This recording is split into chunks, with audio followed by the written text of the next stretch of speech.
Hello, everyone, and welcome to Hoard of Tales Women in Gaming Month EU Happy Hour, hosted by Free League Publishing. Links to our sponsor and to Hoard of Tales Vason One Shot are in the chat, as are links to our charity this month. EU Happy Hour is a special event for UK EU TTRPG players to connect and play with each other on Twitch.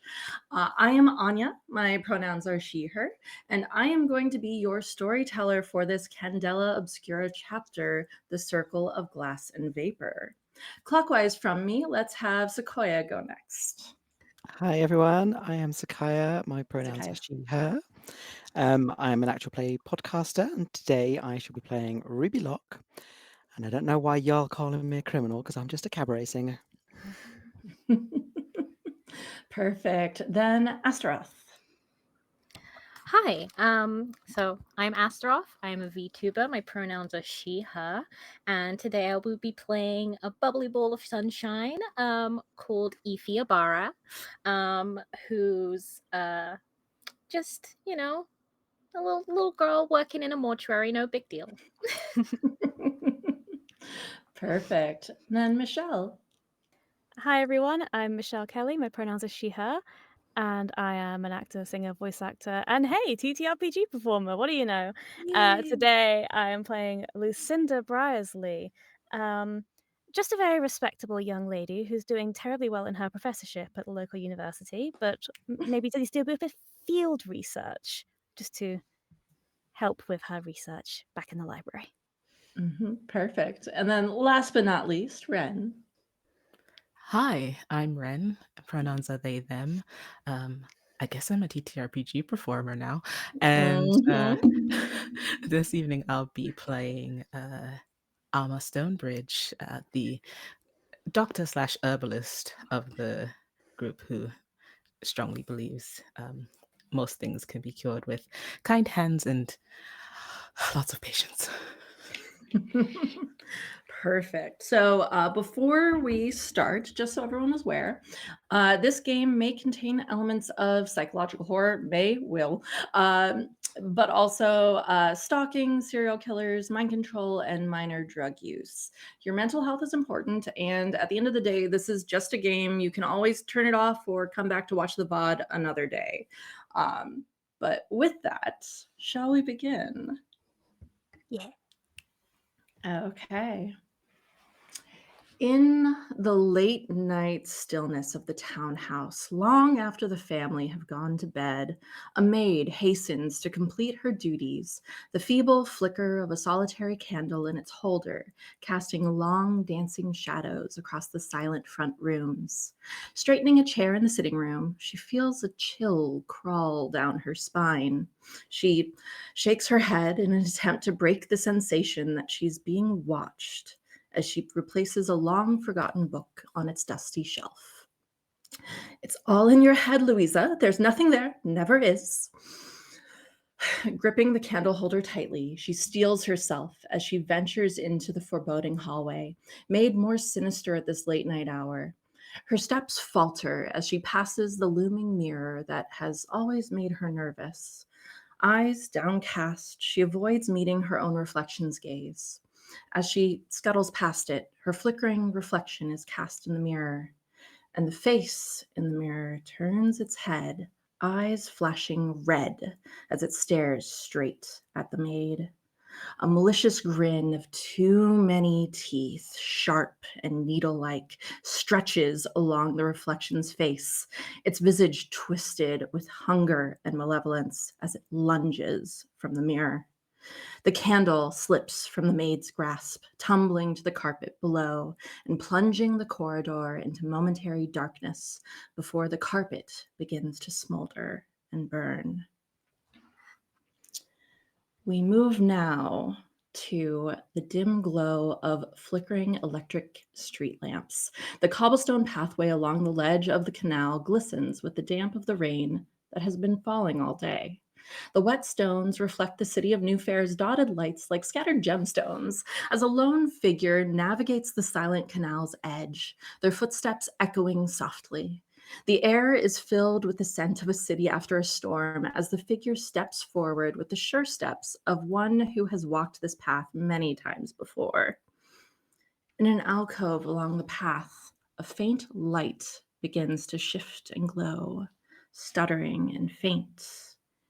Ify, if you could describe yourself for us, please. Okay. So Ify is around about 5'4", 5'5". Very slender young woman with dark tan skin and these huge kind of bubble braids that bounce at the back of her head. She's dressed, in bright colors, and is clutching what seems to be like a mobility cane in her left hand, and the head of it has a little bunny rabbit on it. And she's just kind of, walking and bouncing along. She's used to these streets, so she's very familiar with it. And so even though her eyes are perpetually closed, she seems to navigate herself with a swiftness and just an overall sense of this is going to be a good day as she's moving along the streets. Okay, so as you continue to make your way along the path to the Groundswell Public Mortuary, could you please roll sense for me? Oh, okay. First roll of the night. So that's gilded. Do I have to Okay. take the gilded die? You do not have to take the gilded die. So you choose which die you pick. So if, say, you roll a failure on the gilded and a mixed success or a success on the non-gilded, you can take that non-gilded. That's perfectly fine. Okay. Oh boy. The gilded was a 1. 2 other dice for a 6 and a 4, though. Okay, so a 6 is a complete success. Ify, could you please describe for us what the flicker is like for you? The flicker is... It's like a warm summer's day. It's like, leaning back into a pool of lukewarm water. It's consuming but also welcoming. And whenever she feels that sensation, she opens her eyes, and that cloudy gray of her irises, stares blankly before her. But what she would typically see is the flicker of a flame, some reminiscence of a soul or similar energy. Okay. So as you are happily stepping along, you feel that sensation tugging at you the side of the canal. You know that there's no one there. You can tell that, but you feel that energy reaching out to you. And as you move closer, you hear the faint voice of a woman, almost as if she's talking to you through a crumpled curtain. Help me.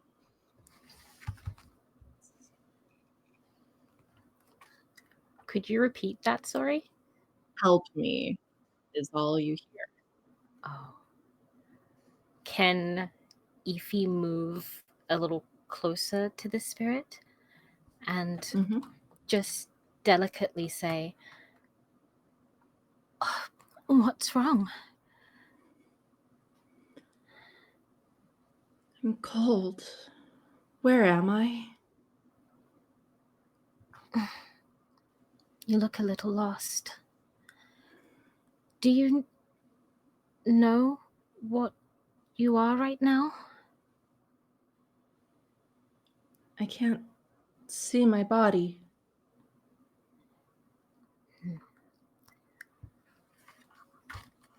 I'll tell you what. It would seem, sorry to be the bearer of bad news, but I don't think you're alive. It's strange. You don't have a form, unfortunately. Do you not remember anything? I remember running. There was something I can't remember. How old or young does this woman look? She feels it's not so much of a I hear the voice, I know exactly how old she is, that kind of thing. But Yeah. she feels not extremely young, maybe early to mid 20s, somewhere in that range. But definitely young. Oh dear. Well, my name is Ify. I'm trying to think of how I could help you. You don't seem to remember anything, so maybe you can come with me? I'd like that. Thank you. And Ify will kind of guide this spirit, making conversation. She's being aware of the fact that she may be surrounded by other people who might look at her strangely, but is also very focused on making sure that she's comforting this spirit and just being like, oh, and this is like my favorite place because it has the most darling flowers, and just trying to make light of what would be a very traumatizing situation for this individual. Perfect. So she seems to not quite latch on to you, but she knows that there's someone there who can hear her, who understands what is wrong with her. And so she follows your lead. From there, we pull back to a bright, airy office space, filled to the brim with all manner of books and crumbling old Farron documents sealed behind panes of glass. Windows high above reveal a crisp spring morning, the chirping of birds audible through the open windows. An older woman sits at the desk, a cup of tea left forgotten on its saucer by her left hand as she squints at a sheaf of papers in front of her. Her hair is pinned and curled in the style that was popular several decades back, and she wears all black with full skirts and a ruff close to her neck with a jade pendant pinned at her collarbone. At a sound behind her, she turns and offers a warm smile. Lucinda, my dear, how are you? Lucinda, if you would describe yourself. So Lucinda is young, surprisingly young, given that she's a professor. She is always tightly wound and ready to spring into action, wearing sensible shoes, sensible slacks, a buttoned-up shirt, and a jacket. She's usually got a little bit of a stoop because she's usually carrying some heavy books wherever she goes. And while she isn't noticeably thin, she certainly has a drawn face, as though she spends more time consuming words than food than she ought to. What have you got there? She's like looking at your stack of books in your hands. Well, Dr. Somerset, do you remember I was telling you about the Round and Round song? The Round and Round song, the one that the small children play in that weed-adjacent community that I've been reading around. Well, I found a study which referenced this book, which I had to go all the way down to the darkest, dustiest part of the library. It took me forever to find. But I found this tome which actually references the dance, but calls it the warding dance. I mean, it couldn't be more obvious. Do you remember my theory? My hypothesis was that this dance actually comes from some sort of older ritual from Old Fair to ward off bleed. And here we have it's called the warding dance. I mean, it couldn't be more perfect. That's nice, dear. Can you look at this? I don't understand what Horace was thinking. This is all nonsense to me. I can't make heads or tails of what he's written here. And she like hands the sheaf of papers to you. Yeah, Lucinda will take it and sort of glance down at some very sort of clear writing and be like, "Oh, you know his handwriting's always been dreadful. I could read it out for you if you like." Yes, please, dear. So yeah, Lucinda will sort of pull up a chair, which is probably much less nice than the one that Dr. Somerset has, and start sort of reading aloud from these papers. Yeah, and you get probably about halfway. She's humming and nodding her head when a rapid fire knock sounds at the door. It sounds very urgent. Oh, should I let them in? Of course, it's your office, dear. Oh, well, She's like, we were busy. I'll yes. So Lucinda will sort of run over and open the door. yeah. That's all right. And meanwhile, Dr. Somerset is like squinting at the papers, like right up to her face. So you open the door, and standing there before you, you see a young message runner. Their cap is nearly falling off of their head in their haste. Beg your pardon, miss, but I have a message for you from Mr. Fairlight. He says there's a phenomenon, and you've got to report right quick. Right, well, it's pronounced phenomenon, so we'll work on that, won't we, if you want to get the full silver dollar. But I appreciate your work. And she'll pull out a sort of small coin and hand it over. And, keep studying, and one day, Oh, you might be able to get a better job than message boy, eh? yeah. He said to meet him at the curio shop. Righto, curio shop. Dr. Somerset, I'm terribly sorry. Perhaps you can find somebody else to read the rest of Howard's chicken scrawl, because I must go. Field research, you know how it is. Right. Have fun, dear. She's like trying to make it out. All right, don't forget your tea now. You don't want it to go cold. See you later. And she'll dump the heavy books sort of with a loud thud on her desk and grab a messenger bag and scurry out. So the camera rushes past Lucinda as she rushes out the door, rapid fire twisting from one street to the next until it halts in front of a rundown corner of the groundswell. Down a back alley where those who know it can find it is the warmly lit office of one Dr. Amanita Stonebridge. The faint scent of antiseptic mingles with the musty aroma of old books, medicines, and worn leather chairs in the small space. Various potted plants dot the furniture around the main room, which is filled with all manner of knickknacks and strange objects, from a child stuffed rabbit on the mantelpiece to the cuckoo clock hanging on the wall that doesn't quite function. The door to the surgery room stands slightly ajar, and the man seated on the table winces in pain as the good doctor tends to the wound in his arm. Emma, would you describe yourself for us, keeping in mind not to go into detail about Mr. Callow's injury? Alma is in her early 30s, her hair pinned and out of the way, keeping her hands free. She's dressed in a very simple green dress, all the way down to her ankles. Her shoes a slight heel as they tap across the wooden floor. She picks up a bit of gauze and dabs at the wound carefully. Mr. Callow, what have you gone and done to yourself this time? It's this warehouse work. It's a bit of a struggle, you know? You never know when someone's going to be smart about it, and I just had some bad luck, is all.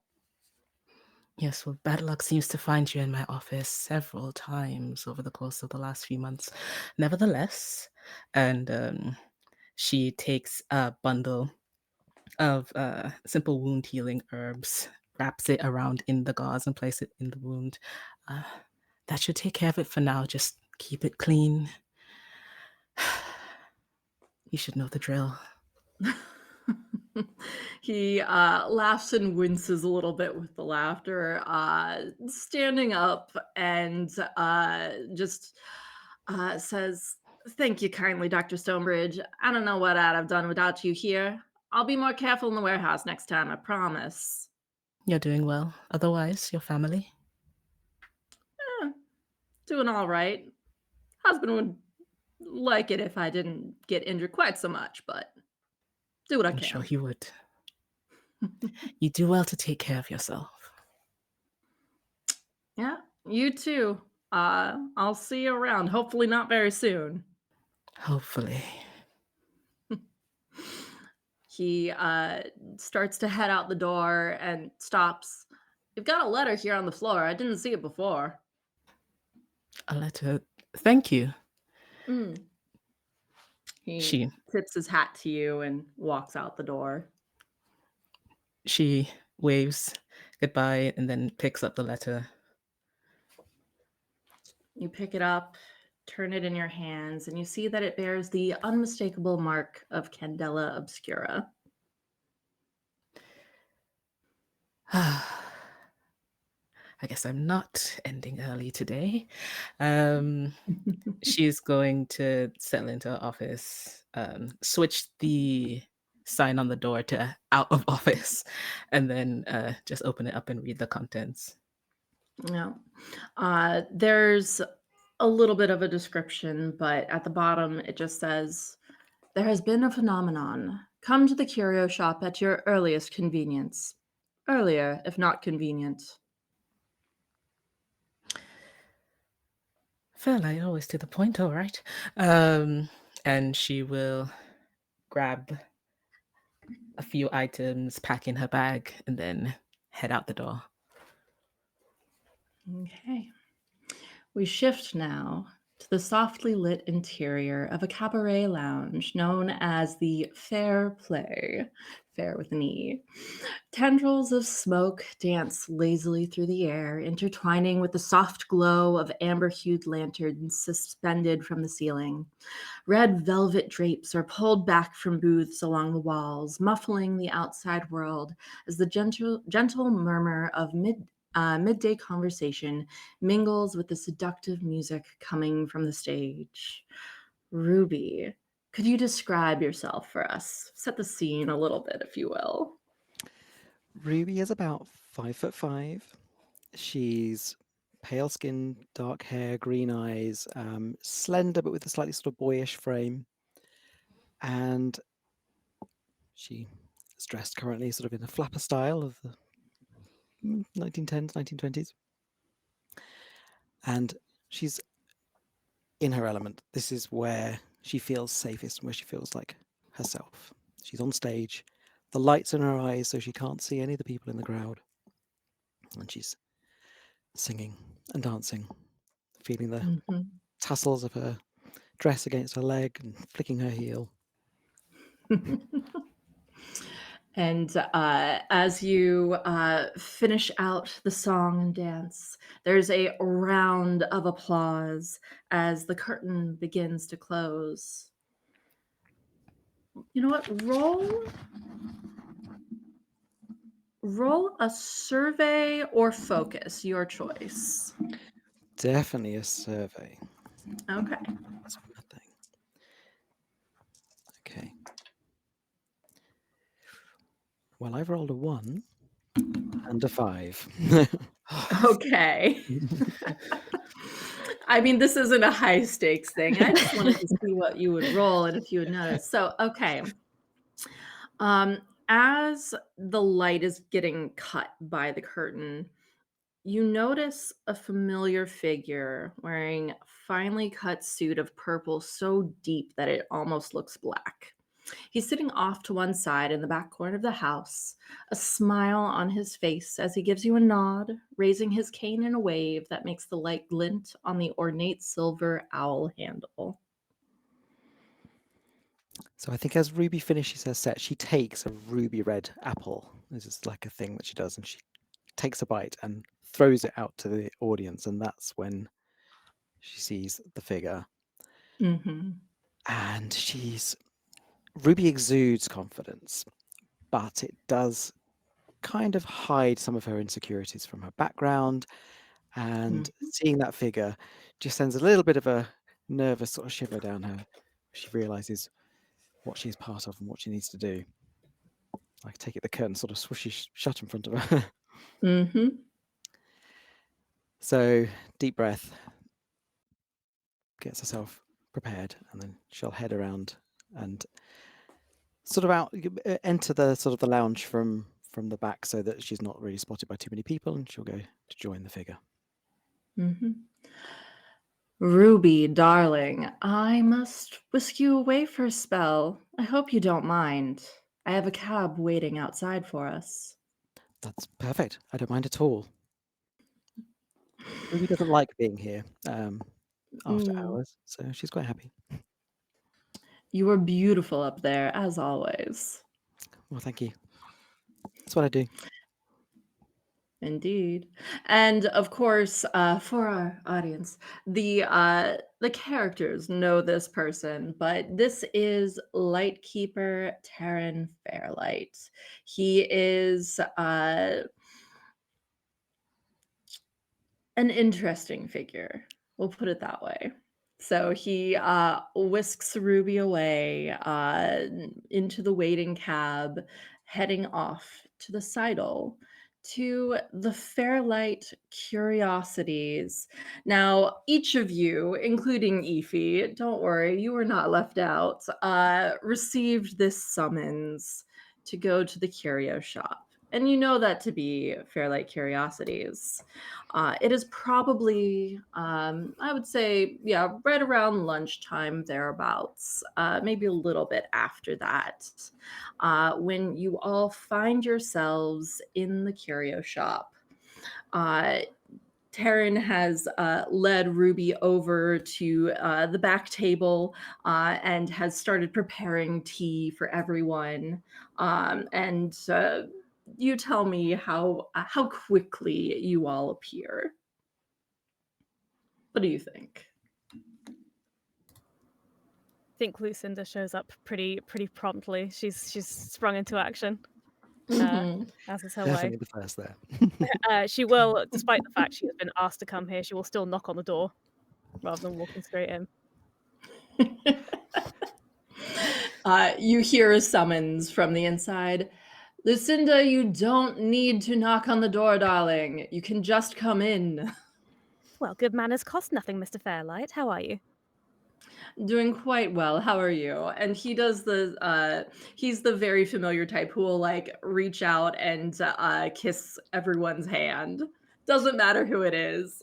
He'll grab the hand. He's shaking the hand as he's trying to.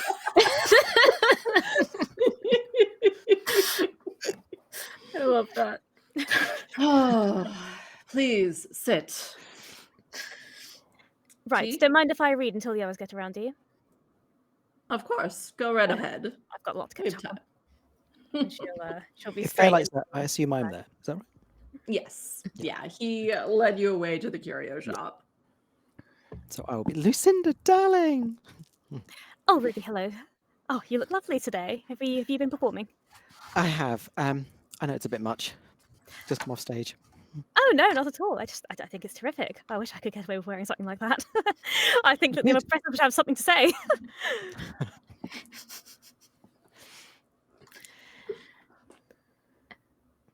I think I this think- time. Oh, God. If you want to go ahead, you can. No, you're totally fine. Yeah, I think at a fairly casual pitch, Alma will stroll in. Fairlight, what is it this time? Oh. Hello, Ruby dear, Lucinda. Hello, Emma. I give Emma's hand a little squeeze. Just give her a quiet smile. Oh, you look quite lovely. Thank you. I think at that moment, Efi comes barreling through the door, like 5 minutes late, but it's just like, oh goodness, golly, I'm so sorry. I got a little distracted on my way here. Efi, breathe, and Oh, there we go. my favorite people. Hello everyone. Oh, I'm so excited. sorry. And she'll like make her way very quickly into the room. Oh, the energy in here is just so wonderful. I have missed you all so much. What has everyone gotten up to? How are things?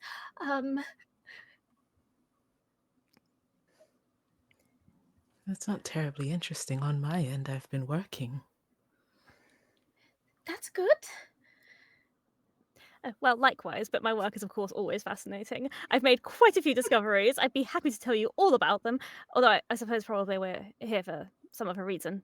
But, what could possibly be more exciting than, community dances, giving an insight into the history of a region? It's truly exciting. Evie's I've just also like been working. nodding excitedly.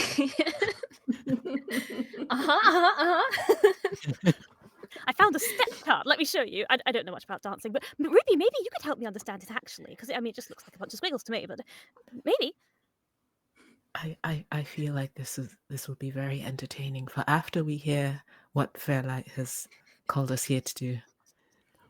We all turn and see him. Just Yeah. He's just standing off to one side, one hand on his cane, just waiting.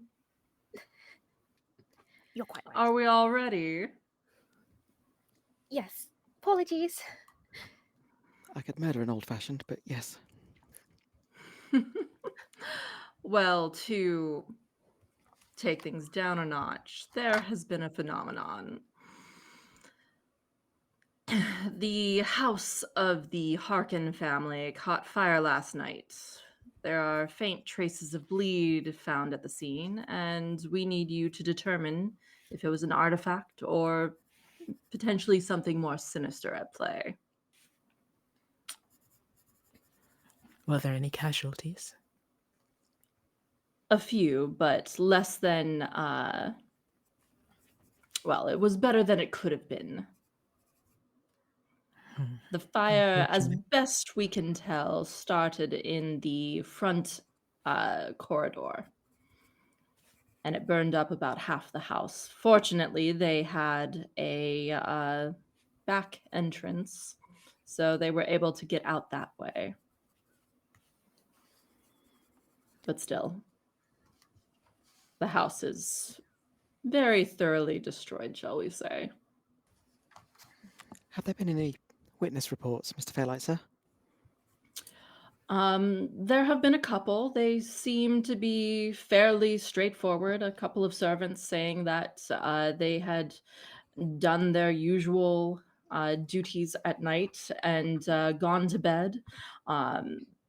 There are a couple of servants missing, however. We haven't been able to find them yet. Goodness. Missing as in no evidence of bodies. Exactly.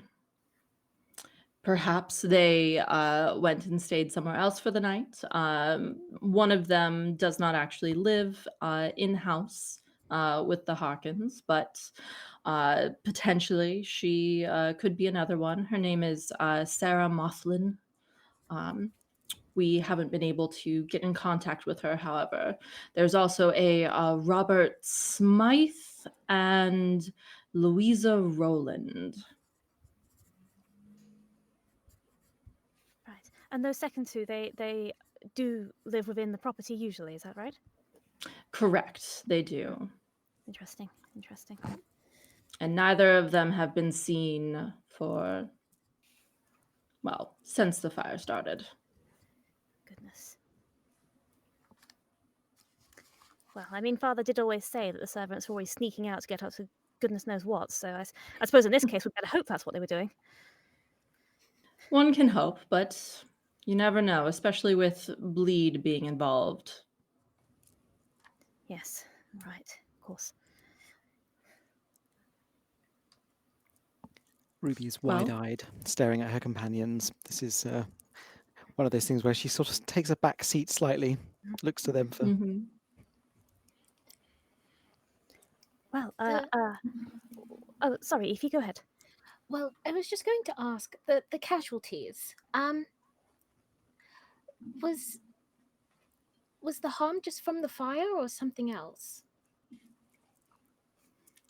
As best as I've been told, just from the fire, but perhaps the doctor might see if there's something else at play. Which doctor has been seeing them? I think he meant me. Oh, so they haven't been seen to at all yet? At least not at my most recent report, no. But Well, perhaps surely they ought to go to a hospital, like a proper. I mean, like a sort of an established medical center. Well, given that they're bodies, perhaps we could usher them along to the mortuary. Oh, so there was nobody injured who survived? No. Oh goodness. Some had some mild smoke inhalation, but they'll be all right. They're being seen to at the hospital. Good.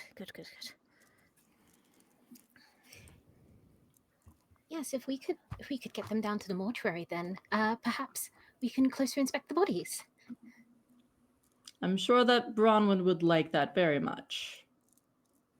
Mm-hmm. And you can hear, Ify, you can hear the smile in his voice. Yeah. Absolutely. Something else to keep in mind. There have been other disappearances of late, especially in the Seidel. Be safe, be careful. I don't want to lose any of you. Excuse me, sir. Disappearances? He reaches out, and if you'll let him, puts his hand on your shoulder. Mm-hmm. Yes, but as far as we can tell, nothing like that. Okay. Stay together. As best you can.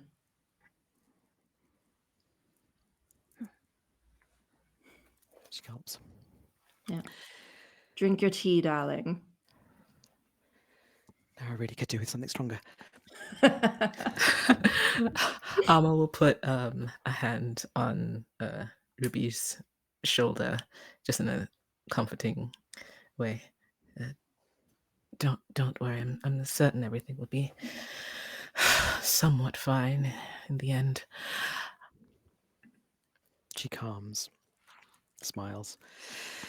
You're right. I typically am. Did Fairlight say where? I think I missed it. Where the No Hawken family worries. lives? They also live in the In the Seidel, which is Seidel. part of the Okay. reason why he had you meet him here at the lighthouse, Okay. because it's not too far away from Okay. the house. Like, you probably could have potentially passed by it on the way here. The Seidel is a kind of middle class area. There are all different kinds of shops and restaurants and things that are kind of on the lower scale of things, much more affordable than, say, in the Varnish. I'm happy with that. Right. Well then, it sounds like we ought to go and see the house itself, see if we can find anything there. We should definitely ought to go to your mortuary. If you, I have to be honest, I've been quite interested to have a look at the inside, so it would be quite exciting to have a look at that. And perhaps we can, between us, and especially with with your expertise, Armor, we might be able to find something out there. And we should go from there. How does that sound? Perfect. Terrific. Wonderful. Sounds And we'll go lovely. together, Mr. Fairlight. Don't you worry. Very good. I will be here should you need anything. And if not, then you know my message runner. They'll be able to find you easily enough. Yes, they're getting on, although I do think they need a bit more work on some of the longer words if you have the time. I'll keep that in mind. It's a work in progress. Yes. Well, off you pop. I think we probably are all giggling slightly. Yeah. Also, I very specifically wrote that pronunciation in, and I love that you latched onto that. It makes me so happy. Look, depiction is not endorsement. Lucinda has some fucking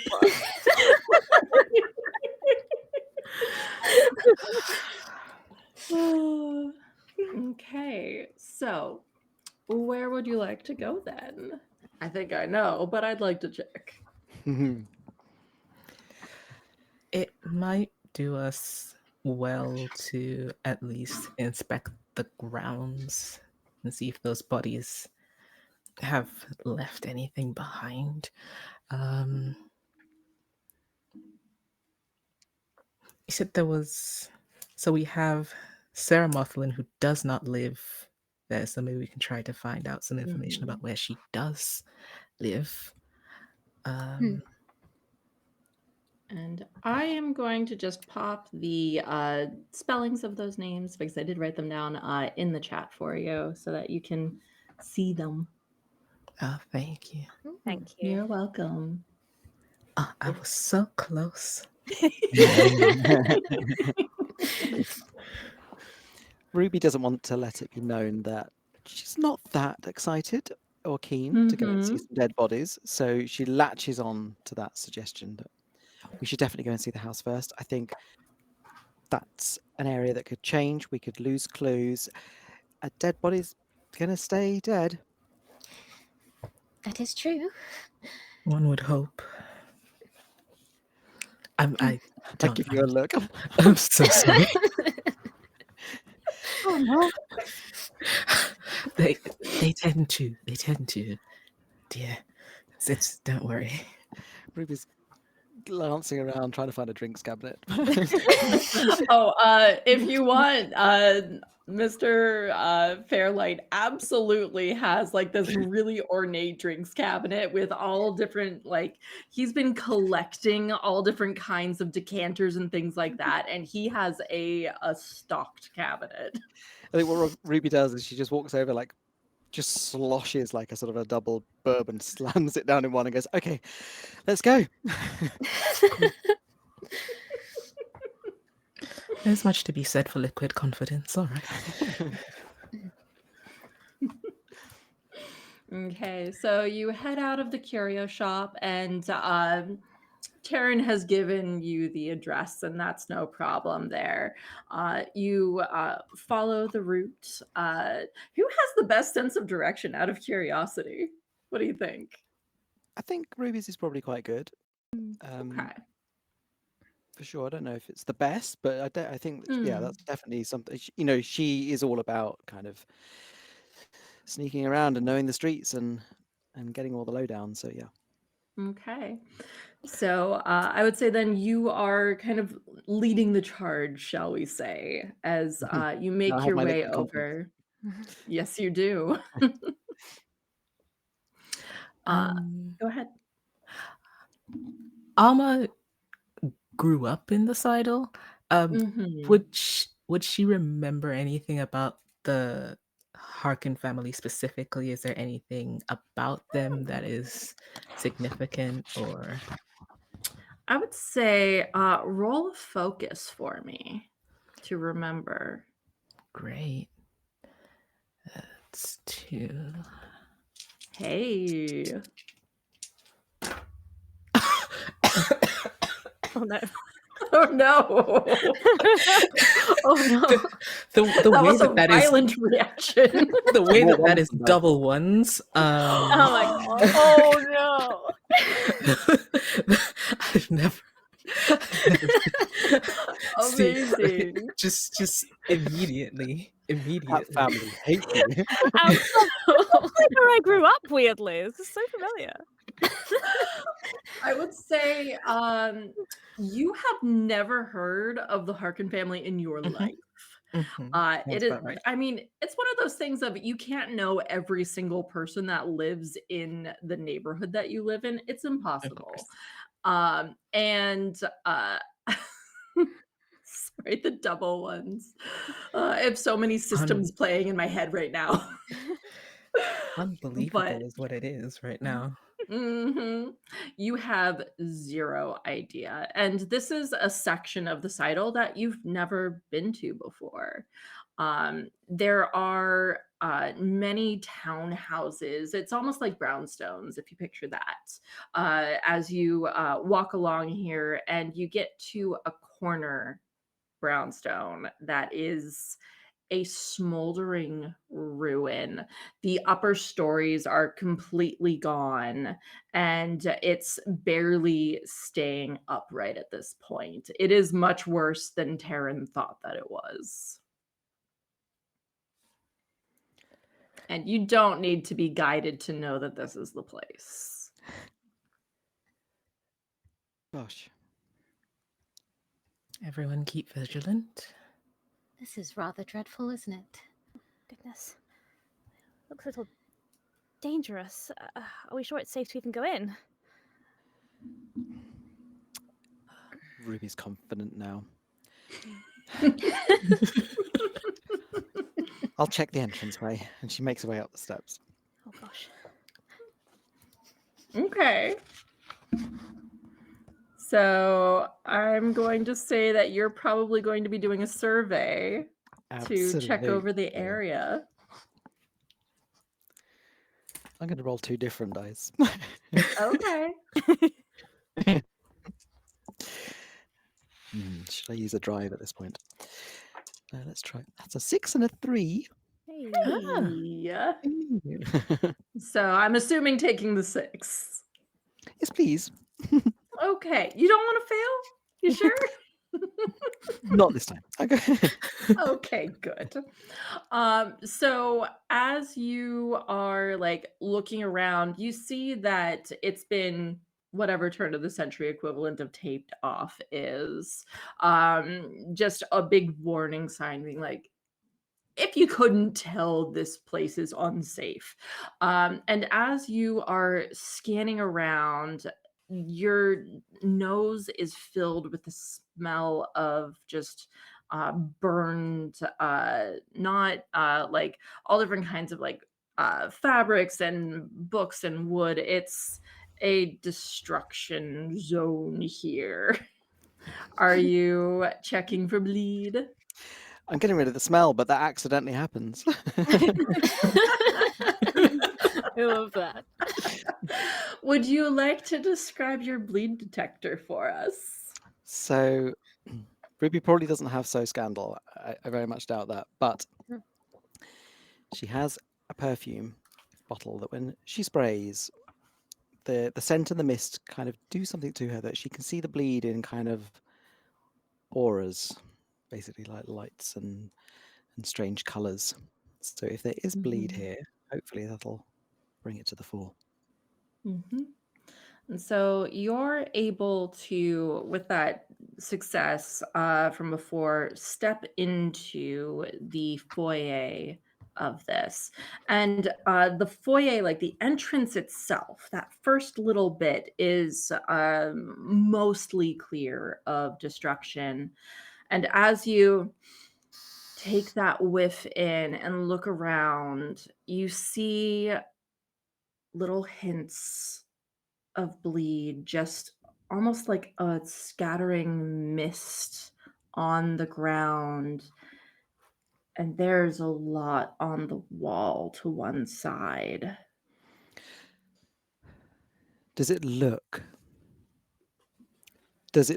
like it's sort of, I don't know, like as if the aura is surrounding a portal, for example, like a doorway or that kind of a shape, or is it just a mess? It looks like the shape of a body on the wall.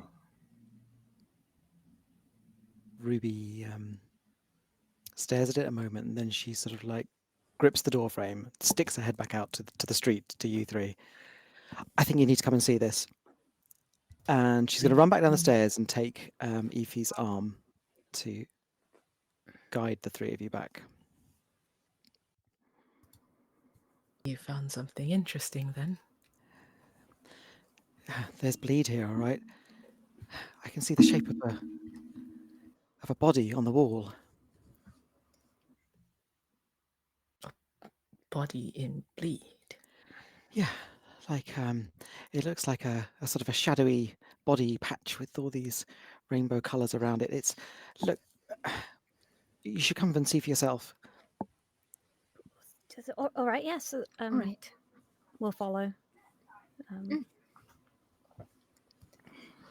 Yeah, and looking around in this hallway, you see, especially with the six from before, you see that there are like clear sections of this hallway that are unsafe to step on. So you stay kind of a little bit further back, but you see that there are destroyed portraits. Some of them have fallen to the ground.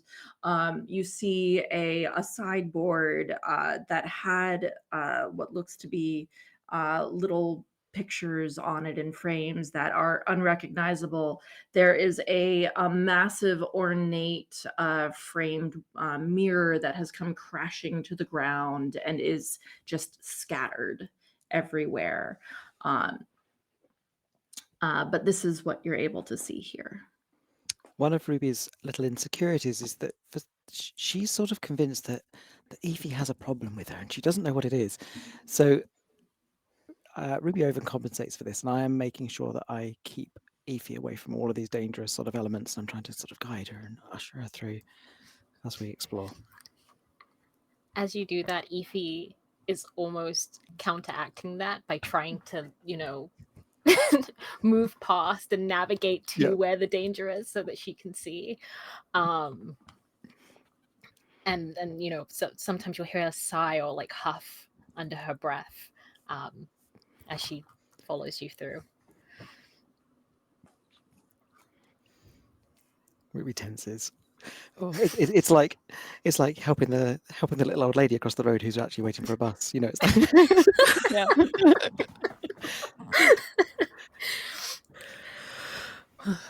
I think Lucinda, kind of oblivious to this goings on, is kind of taking a good look around everything. A few years ago, there was a very small fire close to the library in the university, and it was put out in time. But Lucinda became very, very concerned with researching the way fires spread through buildings so that she could try and fireproof the library as best she could and would know what to do if anything threatened her glorious books that she loves so much. So she's pretty confident that she would know if there was anything like unusual or abnormal about the way this fire started or spread through the house. So I'd love to just try and have a good look around and see if there's anything unusual that I notice. Okay, go ahead and roll. You're going to, so it's your choice, honestly, of intuition.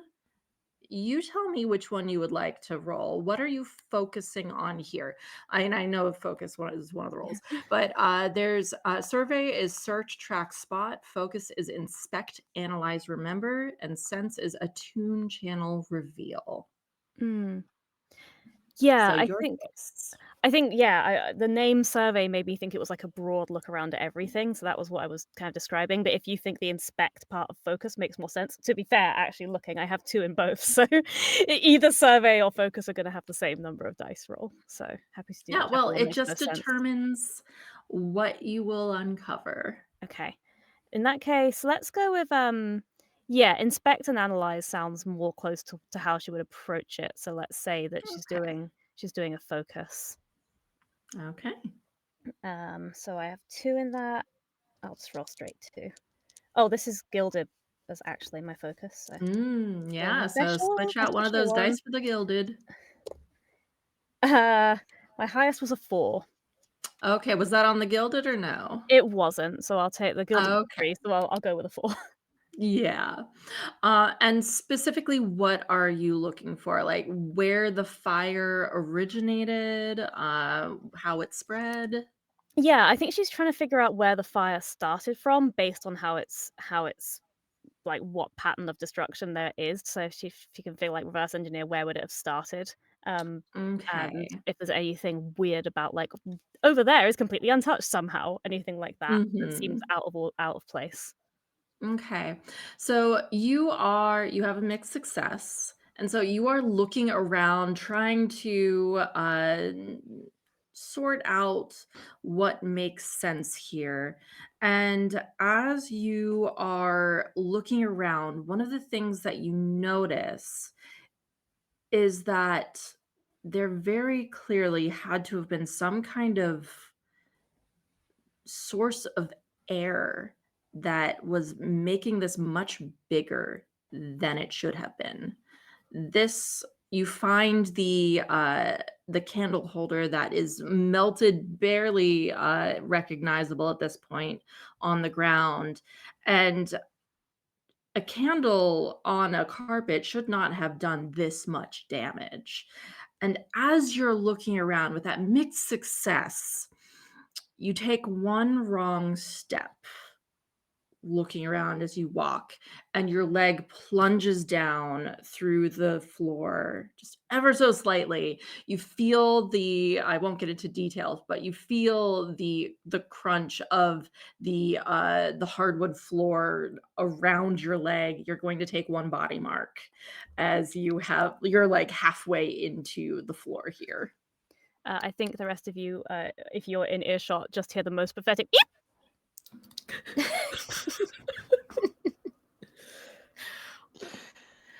Are you all right? No, my foot's rather gone through one of these floorboards, which I suppose shouldn't be too surprising that they've been weakened. I'm a little bit stuck. If somebody could help me up. I will rush over and immediately, place both my hands on one of your arms and try to sort of gently ease you out. Oh gosh, but I'm not the strongest. Oh, you are an angel. Yes. Oh.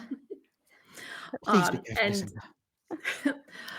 your leg, you get pulled out of the floor, and you all can see that luckily the leg didn't go too far in, so the cuts that are here are not bad, but Lucinda definitely has some injuries happening here. Amma, I think you should look at her leg. I'm looking at her leg. Okay. Oh, it's really fine. It's not that bad. Sensible shoes. I can do a lot for you. I don't worry. Don't want to make a fuss. I'm really not worried. If you would just stay seated right there, I'd have that wrapped up for you fairly quickly. Righto. I have medical equipment, Mhm. so just going to kneel down at her leg. Now, you don't feel anything actually poking you inside? Anything? It's just scratched? No, I think it's just scratched. Just silly me, clumsy. I mean, as you said, the floor is weakened. It's not necessarily your fault. Debriding, cleaning, wrapping. Mhm. Yeah, she's saying it's just a scratch, but there was definitely blood seeping down her leg. Yeah, she's trying to be brave because she is very embarrassed that she managed to do this. Oh. All right. Well, you should be fine. I can give you something to make it hurt less, if you'd like. Oh, what kind of thing? It's she laughs at the trepidation. She laughs a bit at the trepidation. She's like, takes out a very small canister. It's a balm to apply later on. It'll numb it up for you. Lucinda she thinks she's totally flighting this, but she's definitely very suspiciously sniffing it. She's like, right, yes, I'll be sure to use that. If you don't want it, you can give it back. No, I really appreciate it. I appreciate your help so much, and if it gets sore, I will be sure to use it. And she's just gonna push it into her pocket. As you like. Thank you ever so much. It's really not that bad. You're very welcome. She'll stand up, but her knees hate her. So That's such a mood. Honestly. Just gets up with a grunt like, ugh. All right, Ruby, this wall. It's right there. Looking at the wall, is there like any visible evidence in this realm that we can see? What kind of evidence do you mean? So she said the bleed was in the shape of a body. Is there Mhm. like any blood spatter, anything like a specific burn pattern, something here that is reflecting the bleed that Ruby saw? So, looking around, and I'm not going to make you roll for this. You look around, you're looking for any signs of blood or a fight, or like clearly there was apparently some kind of body of some nature. And you see little splatters of blood at the edge of the wall. There's the broken mirror pieces that are on the floor here, and you're looking down at this, and you realize it's a lot of blood. You can brush aside some of the mirror, and you see more and more. And yeah, there was definitely someone here, and they definitely didn't die from a fire. Hmm. And actually, as you're looking around and doing this, I am going to have you roll control. Control. Mm-hmm. Okay. I'm leaning towards finesse here. All right. F2 in that, please. Roll Mhm. better. You've got this. So you're not going to believe this. Did you roll No. double once again? I did, but Oh my god. I'm really not having this, so I'm going to spend a drive. So you can spend a resistance if you have one to reroll. Resistance is... Yeah. I Yeah, have so to spend drive is adding to your before. dice pool, yeah, and Okay. resistance is re-rolling it. Okay, got it. Do I Yeah, so wanna you have to spend say that you're going to do resistance? it beforehand. Yeah. Do I want to spend resistance this early in the game? Why not? Um, Hey, the I'll way take it. things are going for me right now, I might die. So Oh no. No. You're our only medical professional. Which is the only reason we want you to survive, for sure. Yeah. so with resistance, you re-roll your pool or the one die. Yes. Your pool. So you're able to re-roll your core dice. Anytime someone gives you drive and you spend a resistance to re-roll, you don't re-roll the drives. And that includes your own. So just the original dice. All right. It really wants me to fail. A 1 and a 2. Oh my goodness, throw those dice away. I don't know. I Put them in rolled them jail. in preparation. Say, They were "Sending my dice." fine and balanced. You rolled out all of the good numbers. That's what happened. Jail for those weep. dice.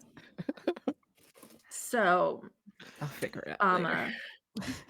as you start to see all of this dried blood spatter, you are sifting through things, and you were careful before not to touch anything.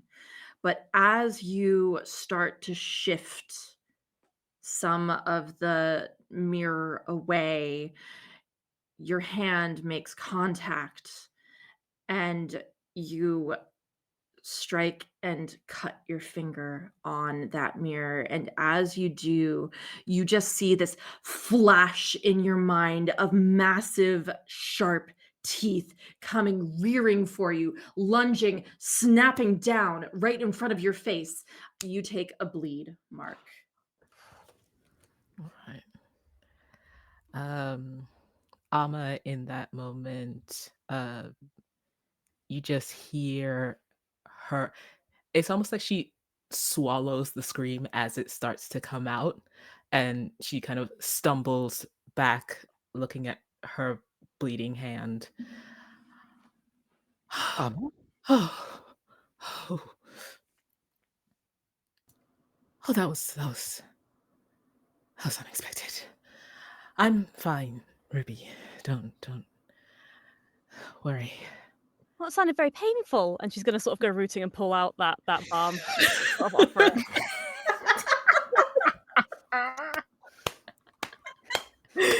Oh my god. Thank you, Lucinda, dear. I have some for myself though, so you just hold on to that. Right. Of course. Did something else happen? She starts to take care of her hand almost absently. Well, I'm not quite sure. I think I saw something with many more teeth than it really should have. What? I'm not sure. I think I touched them. The mirror cut me, and then it was like it was lunging at me, just all teeth and menace. Whoa. Oh dear. I think we should. What else needs to be done here? Should we let's get as many clues as we can, and we should head away somewhere to discuss what we found. Could As quick as. could someone guide me to the mirror? Perhaps I can inspect it? I take your arm. And she'll follow. And when you guide her kind of to where the mirror is situated, she will kneel down and will open her eyes to kind of look at the mirror to see if the flicker is present around it in the shards anywhere, using her sense. Yeah. Go ahead and roll sense for me. Ooh. I also love the drama of you pressing the button or whatever it is to open the eyes. That was so good. Thank you. Okay, so that was a 5. A 5, a mixed success. Mm-hmm. Okay. So you open up your eyes and reach out to see if there's any hint of the flicker here. And it seems off, twisted. It's there, but it feels like it's been contaminated somehow. Like there's a person who was here, but their soul was warped in some way. It hurts. It hurts so much. The pain is overwhelming you. You can't think. It is like static in your mind, and you are going to take a bleed as well with that mixed success. I think with the overwhelming pain, it's a lot different with how she's interacted with the flicker before. And I think the way it reveals itself in her is just this onset, heavy breathing, almost like a panic attack. And she feels like she can't breathe. And you kind of see her kind of like she's choking almost before she oh, that's not good. That is not good. That is not good. And she'll move away. And Ruby is you probably noticed that her hand was like shaking slightly when she led you to the mirror in the first place. Something has like unsettled her. And now, despite all these things that are happening to everyone else, when she should be like picking up and helping you up, she actually like sort of sits down and sort of scrabbles back from the mirror. She's gone all a little bit useless. Ethy, darling, are you all right? There is something very bad about that Mira, corrupted.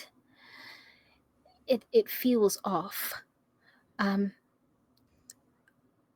felt like I couldn't breathe. Look, I'm all right, but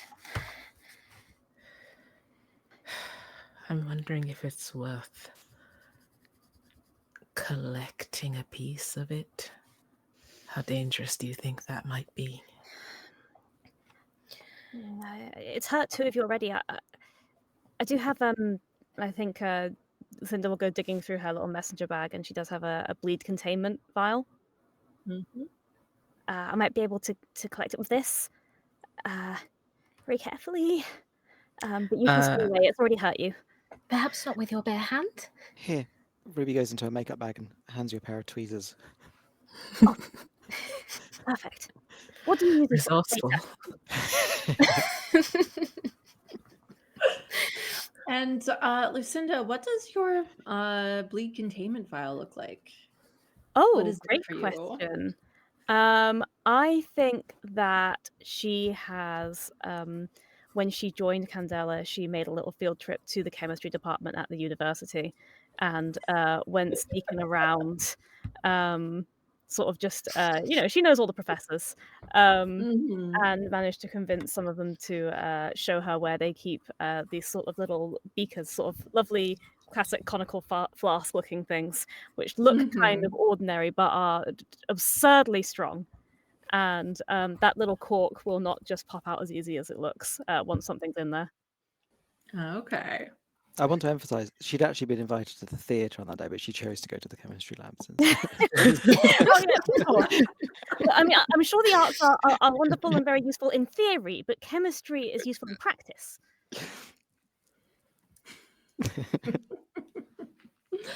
Brilliant. And with the bleed containment vial, it is no problem at all. You are able to collect. And Ruby, you're able to watch with your perfumed senses here as she very carefully collects all of the bleed. And it's almost like it is drawn towards the lip of that vial as she starts to collect it. You can just watch as it wafts in and gathers into the vial there. I don't know if, I mean, Ruby just watches, I think. She doesn't Mhm. really comment on it, but she's shaking a little bit. Right. You know well, that what? was Based on this description, I would love for you to take a brain mark, please.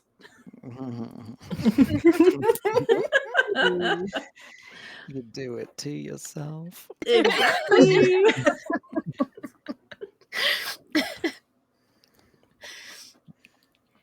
I just But mark. hey, we've all been a little hurt now. Yeah. Right. Go team! Hmm. Okay. So Oh, I forgot to mention, if anyone had spent a drive in this scene when I got hurt, you can get one back. that is true, yes, because you all have the ability in this together. So just a note. Oh, Or Oh, is no, I that meant something with yours? Oh, okay. it's my specialty. If I get Oh, okay. hurt before I hurt anyone, then my team can get a drive back. that's great. Okay. So you guys Ooh. would just pinch armor together. Amazing. Okay. So all of the bleed collected now. You've looked through as much as you can really spot here. I will add that you can see that there are spots where bodies were found that you're able to see in some of the entry rooms. It looks like it's hard to tell because, of course, the bodies have been removed, but it does look like one of them was trying to break through the front window as the panel of the glass is broken out. But it was just too narrow a gap and they weren't able to escape.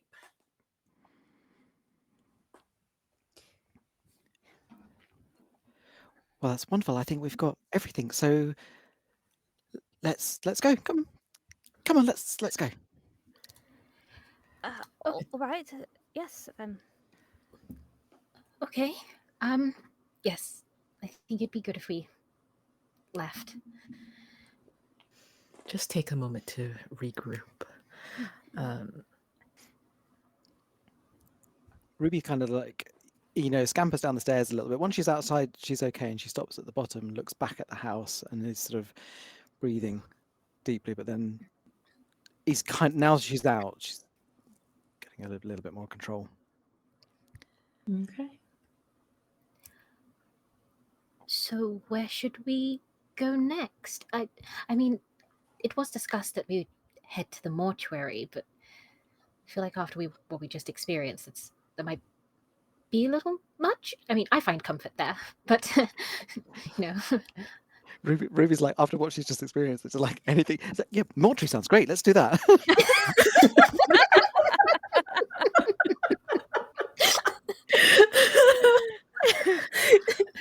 Party at the mortuary. Party at the mortuary. Well, Oh my god, I love it so much. can go to the mortuary if that is what you're interested in. We do still have those missing servants to see if we can find some information about the Sarah Mothlin, who might just be at her home for all we know. But the other two, Louisa and Robert. Yes. Well, I am inclined to think we ought to start with the bodies. There's something very strange about the fact that there's clearly been a fire, and yet everyone's describing things like teeth and all sorts of nothing to do with fire being the threat. I think we ought to have a look at these bodies and see if there's anything that lines up. I agree. Seems So- logical. Shall we? All right. Okay. Okay, lead the way, Ify. She's gonna. Alma will take hold of Ruby's hand. Just give a little squeeze on the shoulder. What did you mean by teeth? Ruby, if I could describe it in any gentler way, I would. I don't want to scare you. But it did have quite a lot of them. You need to be prepared. Mm-hmm. Okay. I mean, you could have been imagining it. You could have been seeing something else, maybe. Or yeah. Okay. Teeth. Good teeth. Just gives you a rub on the shoulder as you walk.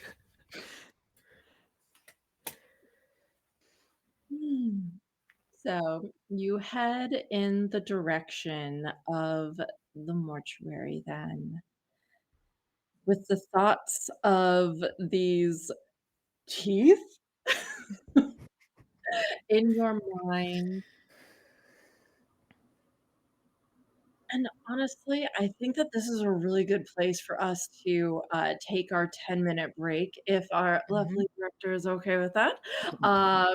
I think that this is a perfect pausing moment here as we pull back on the scene, watching as the four of you walk down this road along the sidle, heading in the direction of the mortuary and whatever these bodies are that were found here in the Harkins home.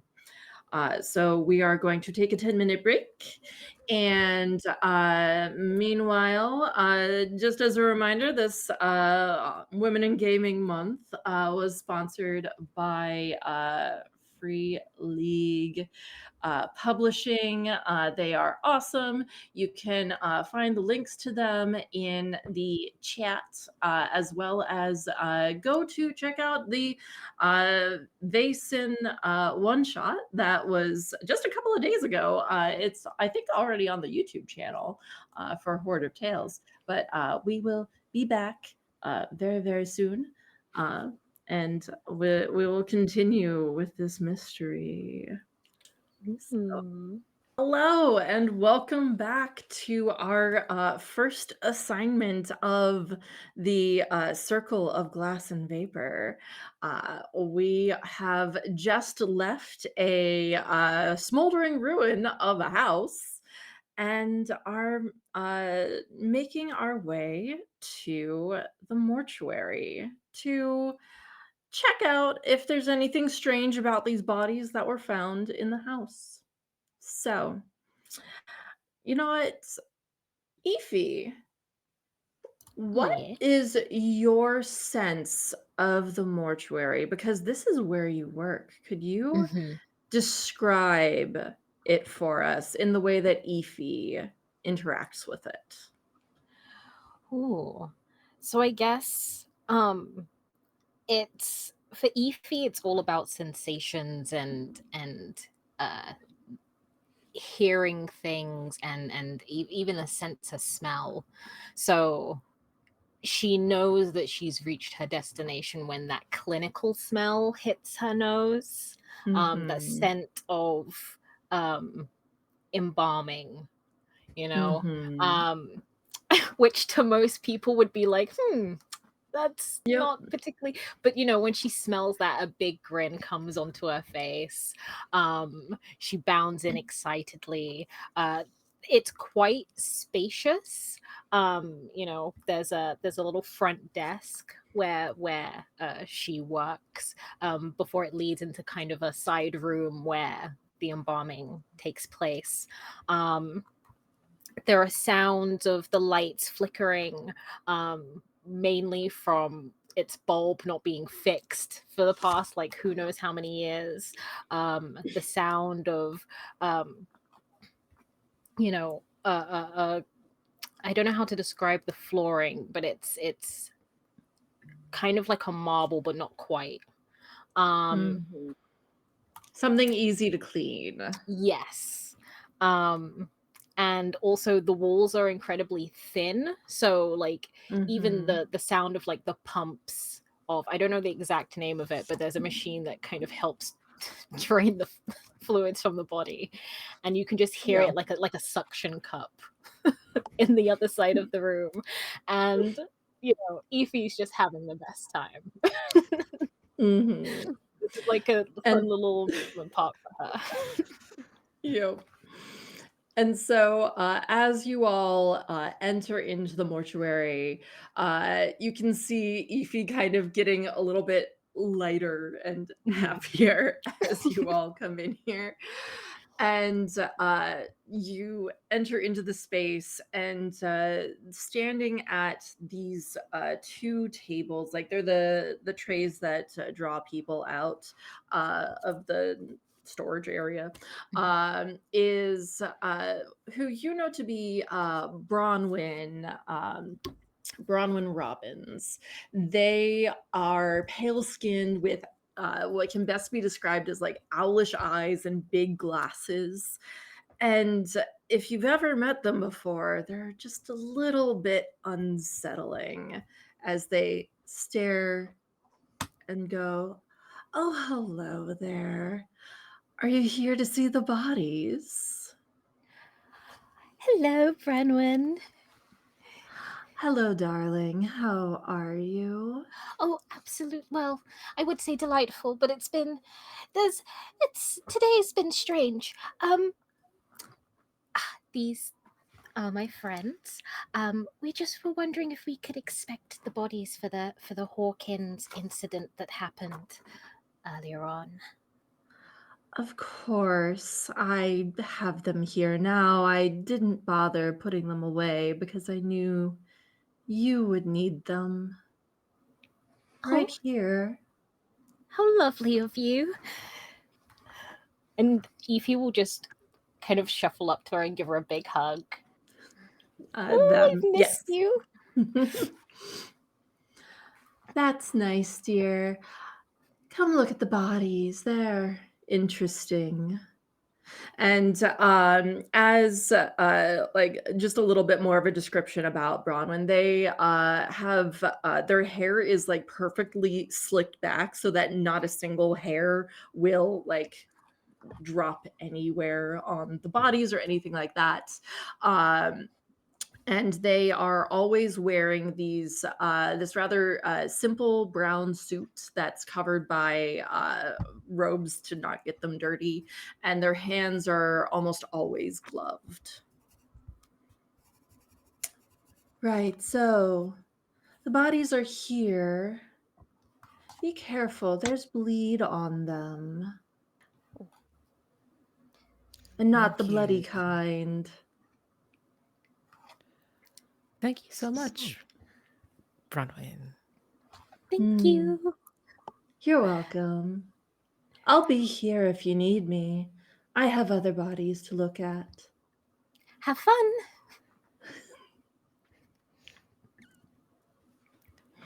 And so they shuffle off to another side of the room, and they're looking at the body of someone else, and leave you with the two corpses from the fire. And they definitely look charred, but I would say, Doctor, would you like to suss them out? Yes. Did you get new dice? Yes, I exchanged the old dice for new Good, dice. good. Hopefully. Good. Hopefully things will go well. Yes, can I inspect them, see if there's any other types of wounds on them, anything to indicate teeth, perhaps? And yes, anything like superficial that I can immediately see that's not a burn that might indicate something deeper going on. Absolutely. So I would say this is a focus. All right, Got this. You've got this. please. Okay, got a 4. Okay, it's a mixed success. Not too bad. We're already doing a lot better. Yes. It isn't ones. So, looking over the bodies here, they both are tainted ever so slightly with bleed. It's not anything like what was in the house. That is the most important thing. And like easily you're able to avoid contact with the bleed. That's no problem. But as you are looking over one of them, there's really nothing, no other injuries there. The other body, the woman, has very clear bite marks on her, as if many small sharp teeth chomped down on her.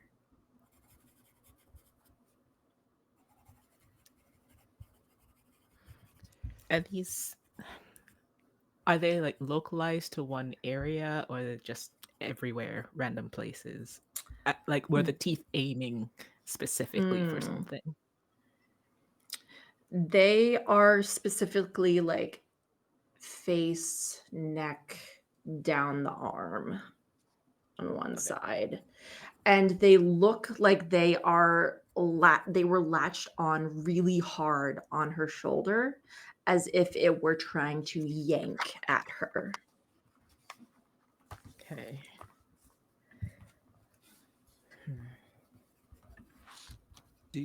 Sorry, just to remind me, do we know who these two are? You are able to look, like there are there's little information cards. Okay, well, there are little information cards by like the feet of these tables, so you're able to look at the information provided there. And one of them, the one that was not marked, is actually one of the missing people. It is, let me get to the names. Oh wait, it's so much easier if I go to the chat here. It's Robert Smythe. Okay. Because I was thinking, like, in order to not have to look at bodies, I might go to Bronwyn and ask where their possessions are, and whether I could have a look through them. Oh, possessions. I don't believe they brought any. They were just found in charred heaps, so that's what they brought. That makes There are sense. little scraps of fabric that they were wearing. Can I have a look at that? Of course. It's right over there. And they point to a table. Here. Okay. Yeah. That should make our way over. Glance back at her once. Do you like how I go immediately wide-eyed the moment you're like, Yeah. Bronwyn? So much. Just check she's not following me. They're still like staring at you a little bit. And then turn to Love their that. stuff. So Bronwyn's great. Yeah, Bronwyn's great at they making are. friends. Friends are wonderful. Evie Ruby's like- adores them. Aw. Under her breath, she's like, "Well, they don't talk back." I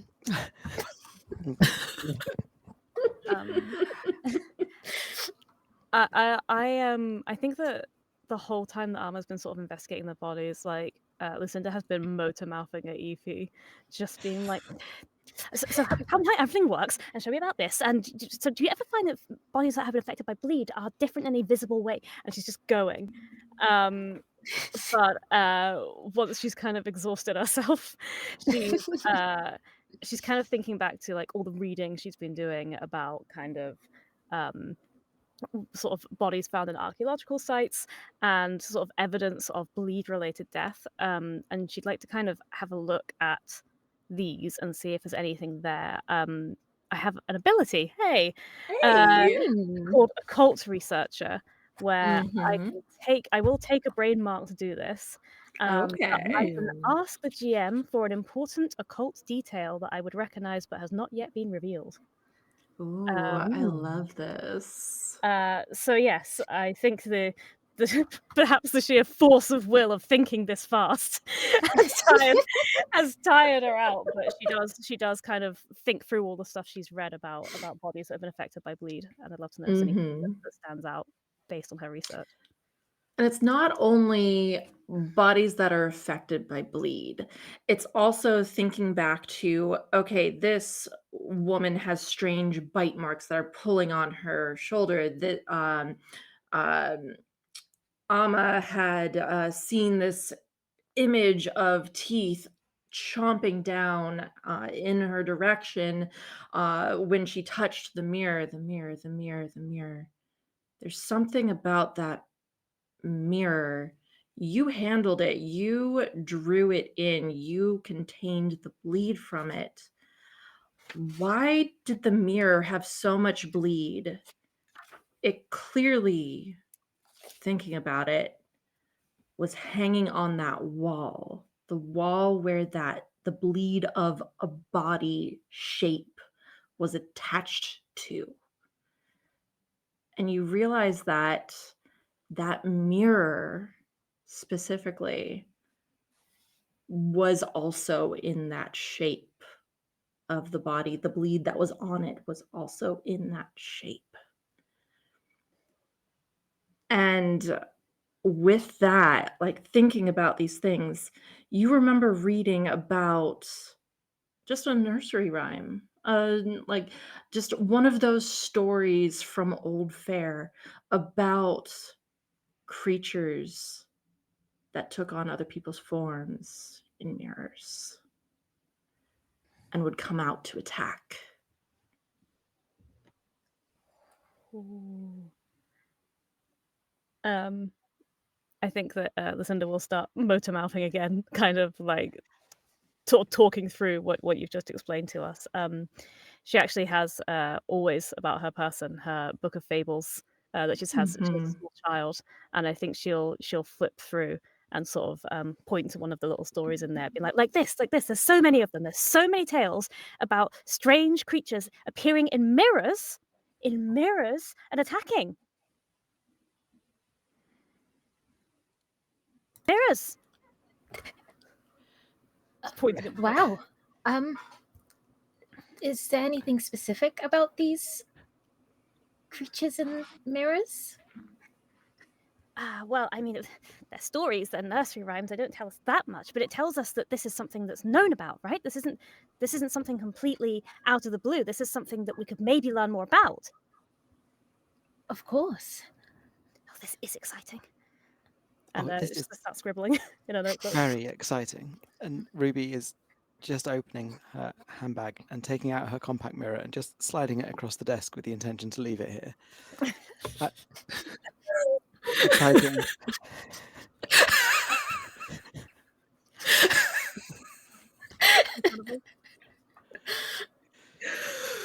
It's fascinating.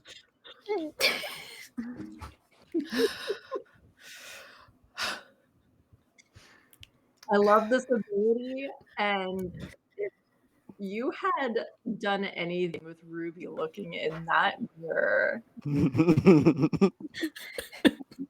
Oh boy. Oh, okay. Right, so be on the lookout for. Is it just mirrors or mirrored surfaces? She jumps back away from the metal polished table that she's had. Oh, that's a good question. Do I remember there being stories about anything sort of shiny beyond just mirrors? so I would say that with your ability and with your just in general with your ability to do research, and you did your dissertation on Old Fair and on these weird things, like this is the kind of thing that you love. You know what? I'm gonna have you roll to see how much you remember. Roll focus for me.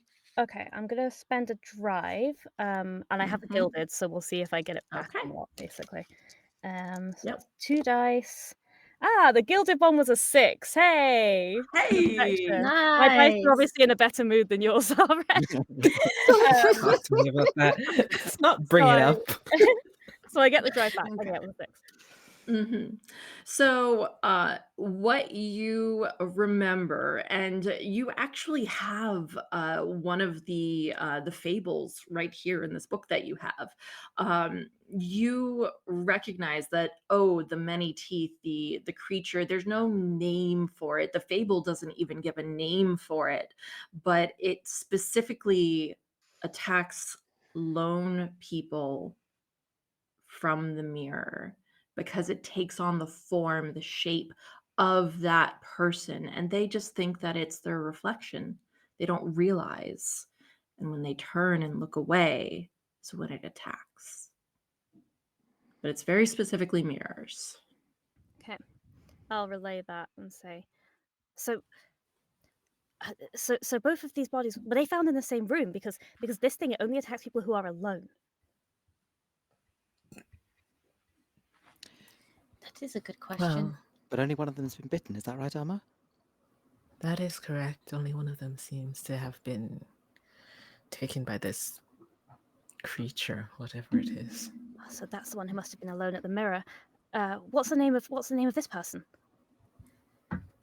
Which one is it that has the bite marks? The woman. The woman. I wonder The if woman. this could be Louisa. Yes.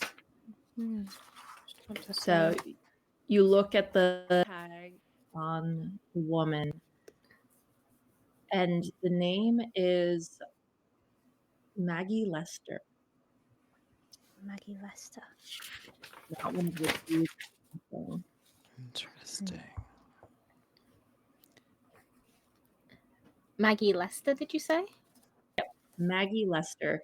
Why, yes, I do have lists of random names for myself. I'm prepared. How strange. Maggie wasn't one of the names that we were told was missing. No. No. Then, where did she come from?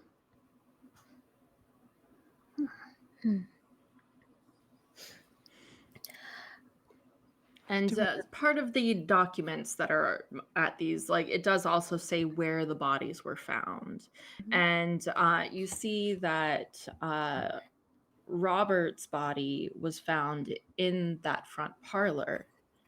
but Maggie's was found in the hallway.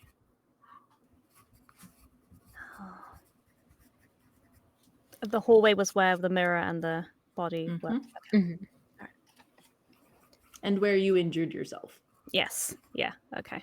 Well, many of us injured ourselves. That was a group effort. Where she That was a group physically effort. injured herself.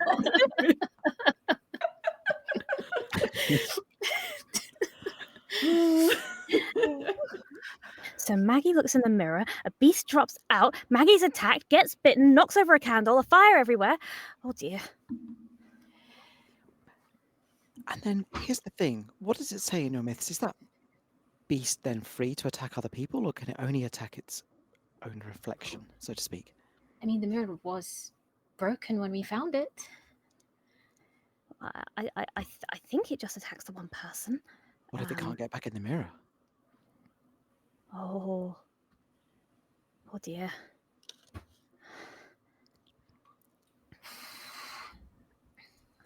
I'm just going to push my compact mirror over the edge. Be careful, dear. We don't need broken glass everywhere. Right. Yes, there is an old Farron saying that broken mirrors cause bad luck. Obviously, superstitious nonsense, no scientific basis, but Obviously. be worth bearing in mind. So how are we supposed to deal with this creature that may or may not be released? From what I remember, it's do as your parents tell you, say your prayers every night.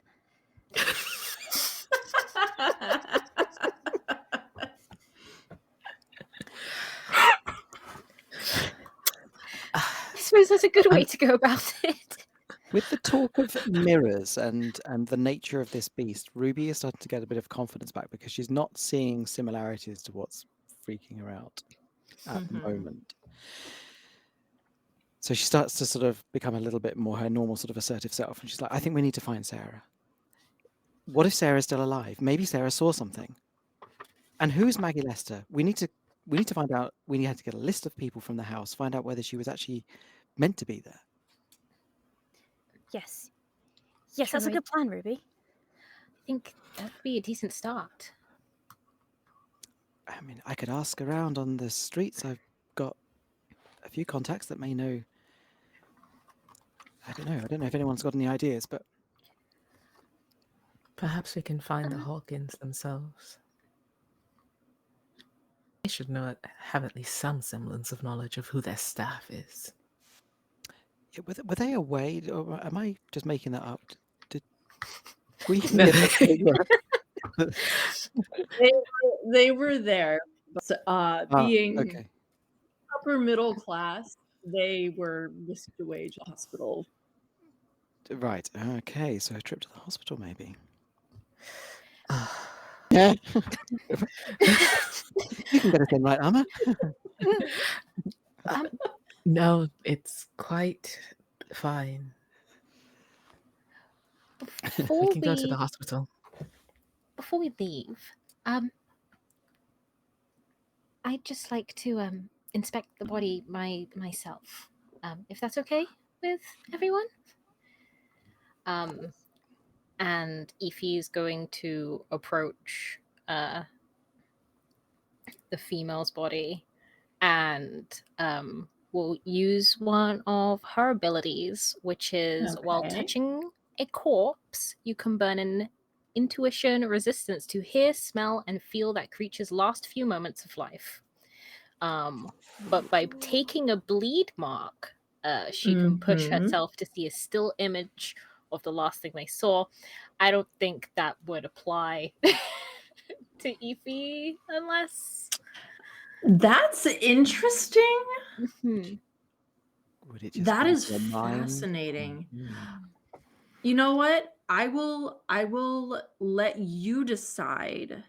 Is Ife able to see, like actually see what corpses saw before they died?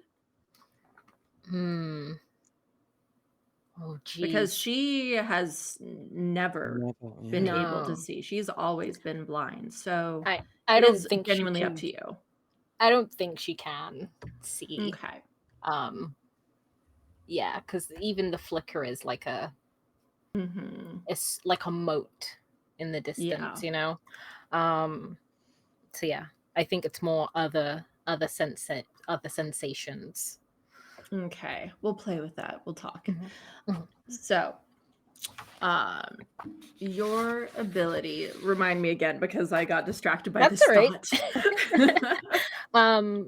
While touching a corpse, you can burn an intuition resistance to hear, Mhm. smell, and feel that creature's last few moments of life. Okay. So the moment you reach out and make this connection, you smell the house burning all around you. You feel her panic, that bile rising up in her throat, the fear, the choking down of smoke as she has breathed in far too much. And you feel that crunch, that sharp pain of teeth on her shoulder as she screams and falls. Oh boy.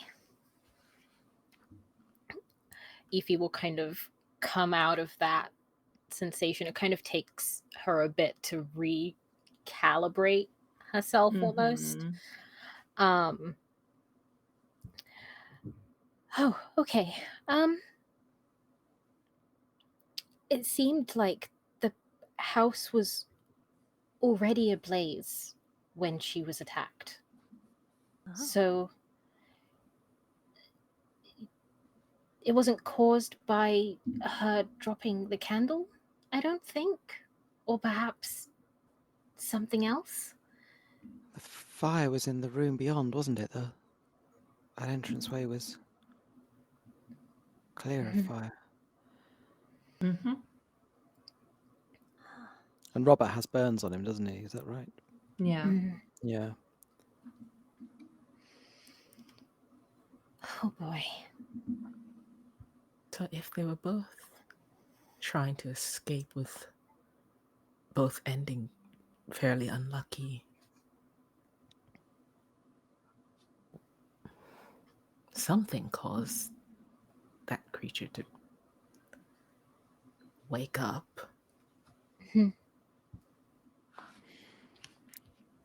It seems too unfortunate for there to have been a fire and then also have this attack from out of a mirror. The fire must be related, one would think.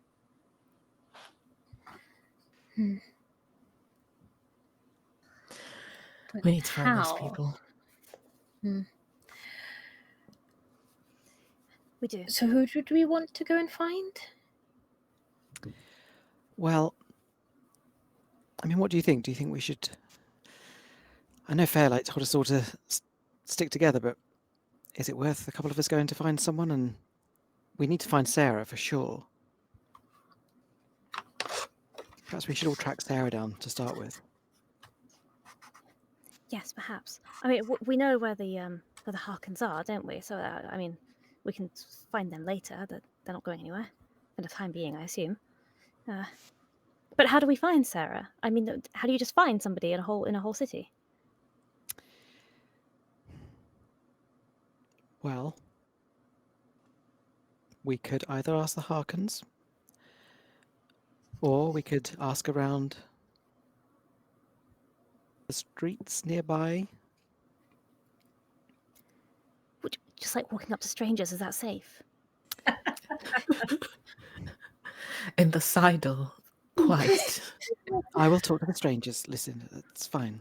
Oh, right, of course. The Sidle's a lovely area. Yes. Worry not. I will say you do know that a lot of people, if they don't like servants, if they don't live in the houses with the oh god, my brain just the employers, they do tend to live in, for example, South Soffit. Most of those are working the eaves, but there are some that will also work in the Sidle and live in South Soffit. Okay. I know. I mean, it's not really a mechanical part of my character, but being a criminal, being from South Suffolk, Yeah. being kind of like someone pretty much kind of from the streets and with a lot of Mhm. contacts. Is that is there a way that I could sort of like put the word out on the street, that sort of thing? I love that. And I'm going to say roll sway for me. Convince, Yes. command, consort. So as you are trying to get the word out about this missing person. Why have I got a little asterisk on sway? What have I? Do you have a gilded die in sway?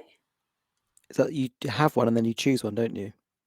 Yeah, exactly. Yes, I do. I have a gilded die, and I'm going to burn a cunning drive to use another dice for Okay. this as well.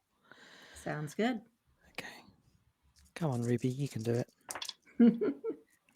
That's a 6, not on my gilded die. Okay. I got a 3 and a 5 on the others.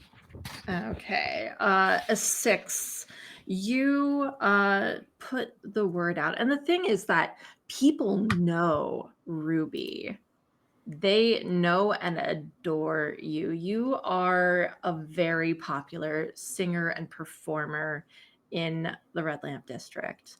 And so as you are like reaching out, trying to just spread the word for like trying to find this woman, are you just giving out the one name, or are you also giving out Louisa Rowland, her name too? Yes, I would. Yeah, I would try and gather as much information as I can. So yeah, definitely Okay. Louisa and Sarah. Okay.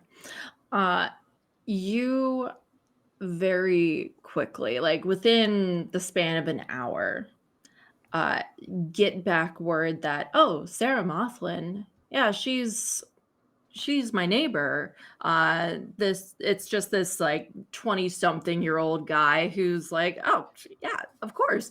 No, she's my neighbor. She was up singing early this morning. She's doing perfectly fine.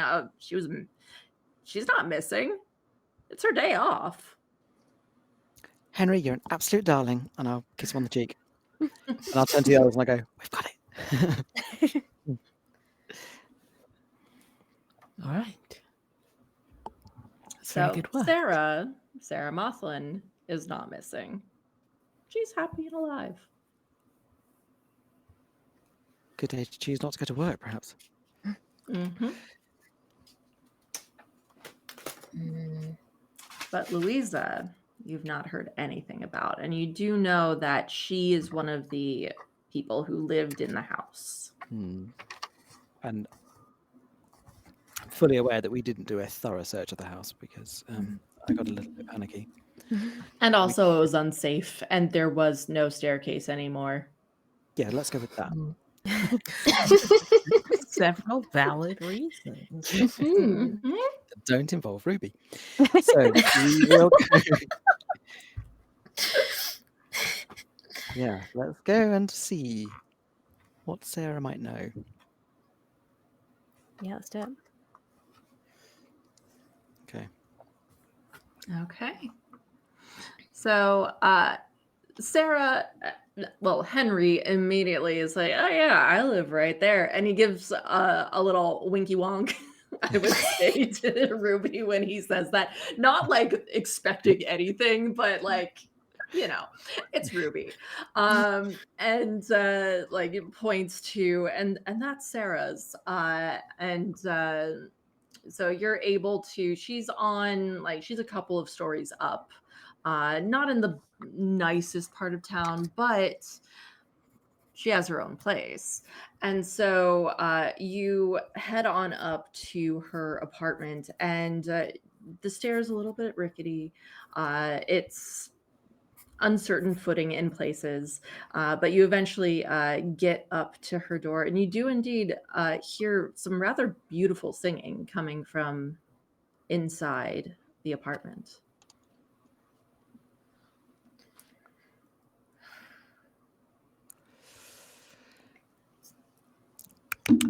I will rap on the door. A little look Okay. at the others. And I will note, is everyone with you? Just checking. What's the thought, gang? I thought Did we you all were go all together? together. Yeah, I think so. Yeah. He said to stay together, so Yeah. He did. Just before I rap on the door, Uh-huh. does the singing sound like it's just the other side of the door? Does it sound like it's a few rooms away? I love these questions. Roll focus. Really? Okay. Yeah. That's a 6. Amazing. You're listening to this singing, and it sounds like it's not in whatever this front space is. It's not directly across from the door, but it sounds like it's maybe a room away. It also sounds a little bit tinny. I'm not sure if I can do this. I've seen it done, but I'm going to take out a hair clip, like a little curly clip, and twist it open. And I just want to see, and I'll put it in the lock and see if I can fiddle around and try. Really? I'm not breaking in as such. I just before. Let's just Lucinda, it's fine. Lucinda's like looking around as though like a SWAT team is going to tackle him at any second. I'm not liable if I can't see it, right? Yeah. Okay. Good. I'm kind of hoping this counts as do something illegal. But, Oh, this absolutely counts as doing something illegal. I'm gonna say what makes a sleight of hand. That would be a hide. That's the one with my gilded die. Hey. I think I'm going to burn another drive on this because it's important. Okay. So that's I've gone down to 4. And that. Okay, that's a 5 is the highest, and there's no 1s. Okay. So with the 5, and that wasn't on your gilded? It wasn't. No, that was a 4. Okay. So you take a little time. This isn't something you've ever done before. You've seen someone at the club do this, though. And this is not the best quality of doors, to say the least. I think we can say best quality of Kirby grip. But eventually, you do manage to hear that satisfying click. as you unlock I kind the of look at them door. as if it's like, I knew what I was doing. I'm sure you Turn did, back dear. really Good work. Good work. Shh. I'll open the door, see if we can see and hear anything before she comes. Well, be careful. What if she's indecent? We'll be very I've seen careful. indecent, it's fine.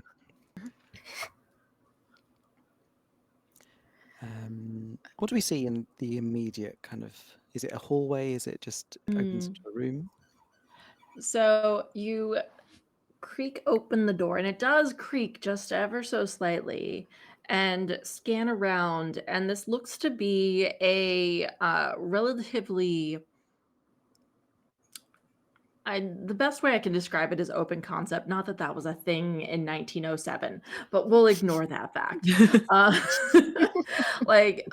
There is not the nicest furnishings in this space, but they look well loved.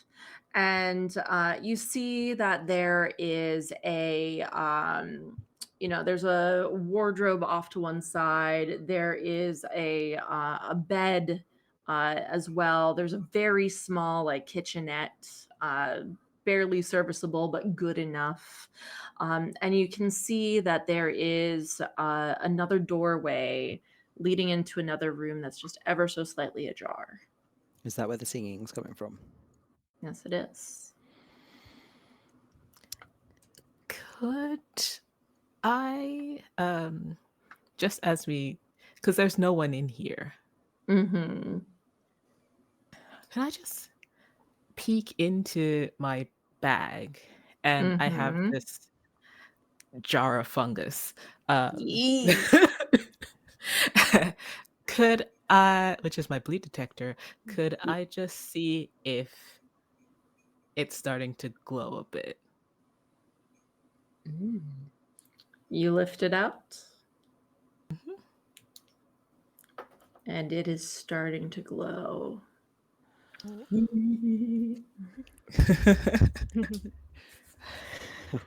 Do we all Ooh. see it, by the way? Is it just you?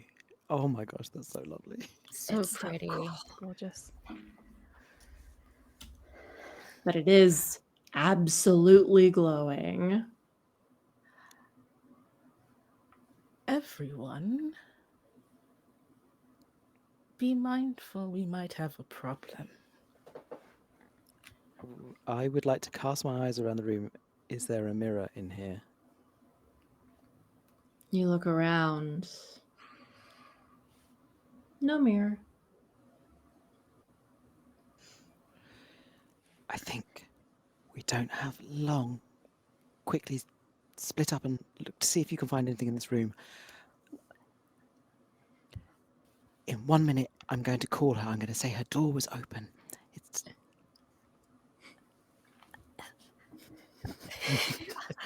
It's Ruby's just like staring intently at Lucinda. She's like stuttering. I feel like we might have larger problems than a door being open, but fine.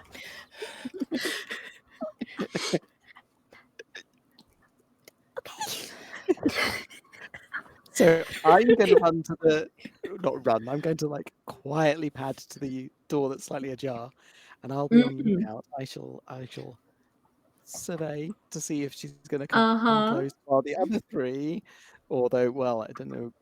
Well, before and that Lucy might- happens, anyone who is going into this space, I need you to roll a hide for me. Absolutely. I am spending a drive. I have to spend the drive. Oh no. Okay. I also have to spend a drive. Okay. I'm going to use my resistance. This is going Truly so well. I will also be using my resistance. 6! Finally!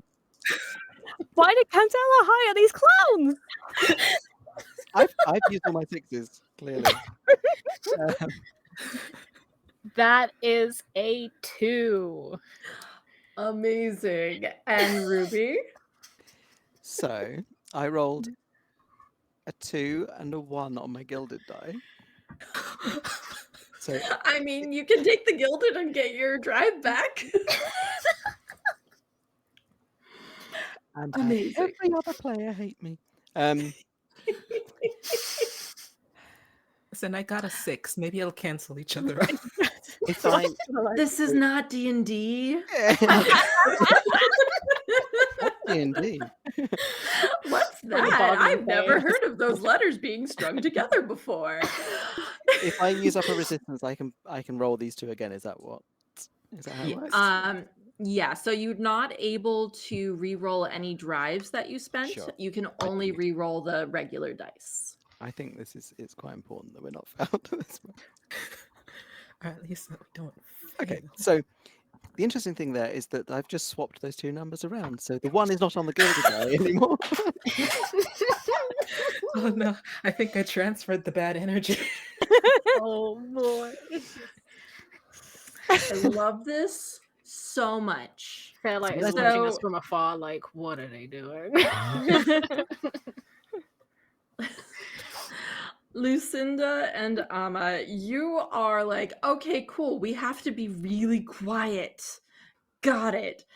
And are absolutely, I love the fan, absolutely silent as you're stepping into this space. The room itself is probably about 15 by 15 feet. It's not very big. And so, like, this is very clearly the entire apartment. And as you are looking around, you hear a kuthunk. As I would say, Ify and Ruby walk into each other. And this is the lovely thing about Candela. I never roll dice. I just react to what your dice say. And so, as this very loud noise emits, you watch as there's that moment of, oh no, and the door to the bathroom creaks all the way open. And you see a young woman in what's very clearly like a maid's uniform. She's got slightly mussed up hair, and she's just staring at all of you in the room. And then her mouth opens wide and many, many teeth are there, and immediately launches herself, stretching in a way that no human body can stretch as she chomps down on, I would say, Ruby, as you've been the instigator of this entire thing. And Oh, you no. are not only going to take a body mark, you are also going to take a bleed mark as you feel those teeth sinking in, and it's like almost like poison filling your shoulder. It aches and you cannot move. Ruby is not a physical person. She screams. She screams loud. Mhm. And yeah, it's just sort of thrashing at the woman. So, like I said, I do nothing. I react to what you all do. So please tell me, what are you doing here? Oh boy.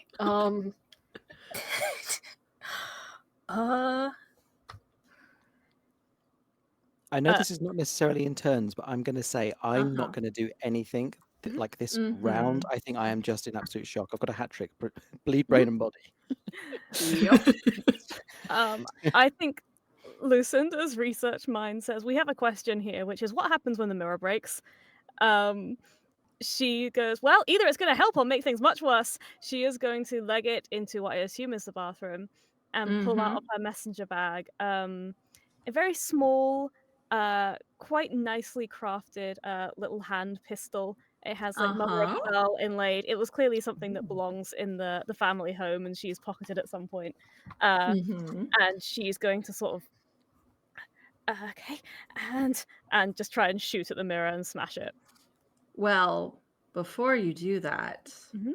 you go into the bathroom, look in the mirror, and you see It's the your uncle. woman who was just attacking you, looking frantic, slamming her hands against the mirror, like mouthing words that you can't hear, screaming.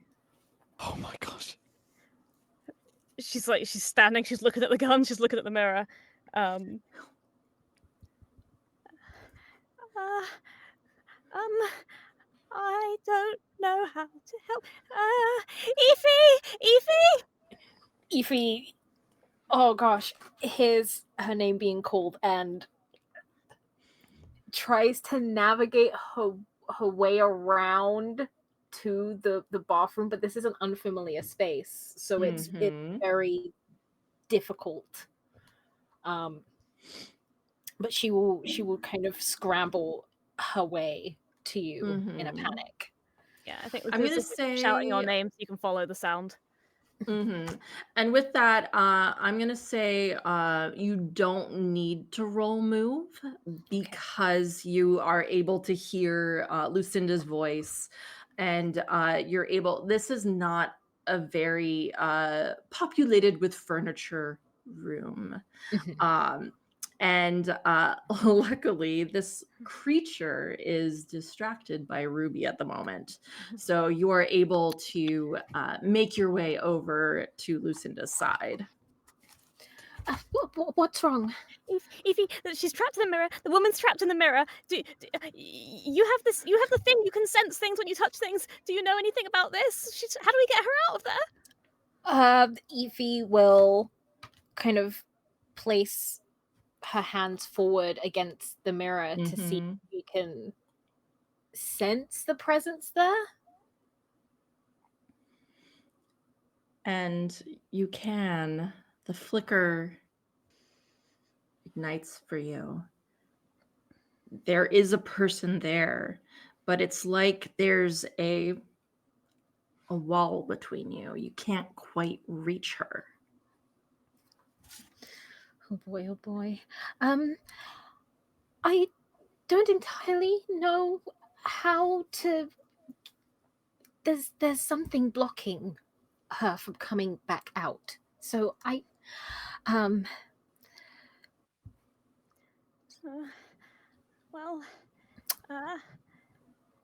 could Ify try and use the channel ability to try and draw out this spirit by kind of using herself as like a host almost? Interesting. Read the ability for me. Oh no, this is just intuition sense. Oh, roll. okay. Mm-hmm. Okay. Sorry. Still learning all of the different abilities that Candela has now that we have more than the quick start guide. I would say you can try to do this.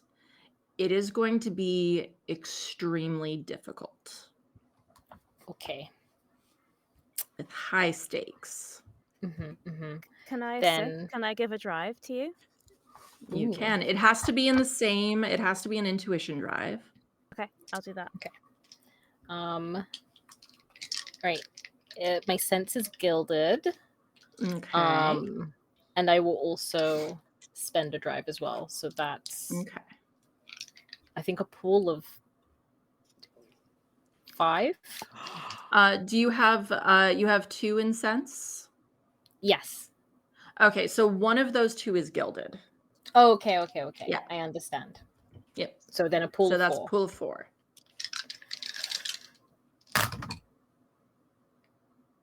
The gilded is a 6. Do you have just 1 6 or is it more than 1?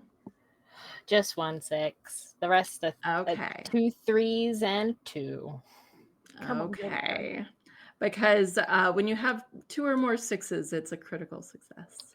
So with 1 6, you reach out and you can feel her there. There's a connection there. It's veiled but not impossible. But it's not just that. You can feel. It's almost like you're imagining or seeing this, like in your mind, this thread that's leading from the mirror to the other room. It is possible to get her out, but there's something missing here. There's something more that you need to do. It's not enough. You can't just reach in and grab her. I think we have to do something with the body. The thing that's currently host in her physical form. We need to do something with it. Okay. Just wait. We're gonna. My friend's very tough, but probably we should go and help her, and maybe that will help you. We'll come back. And I'll try and sort of help Evie get back out into the main room. Okay, we're going to move over now to the main room. So Amma, you can see Ruby is getting chomped on hard by this thing. It has the physicality of a humanoid. Other than the gaping mouth teeth. Yes. Okay. Good enough.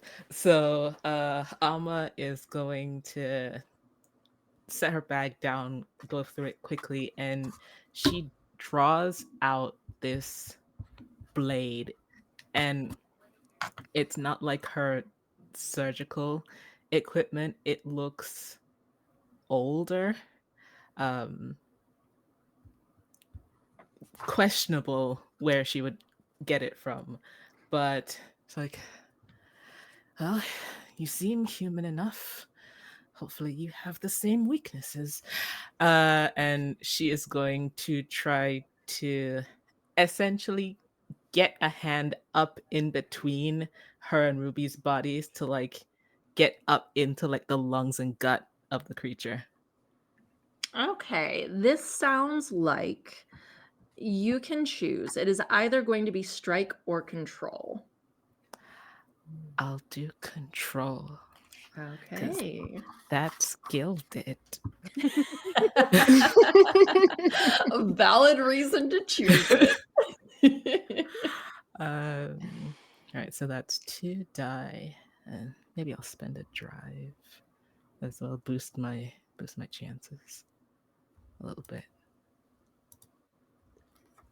Okay, so that is 3 die, 1 gilded.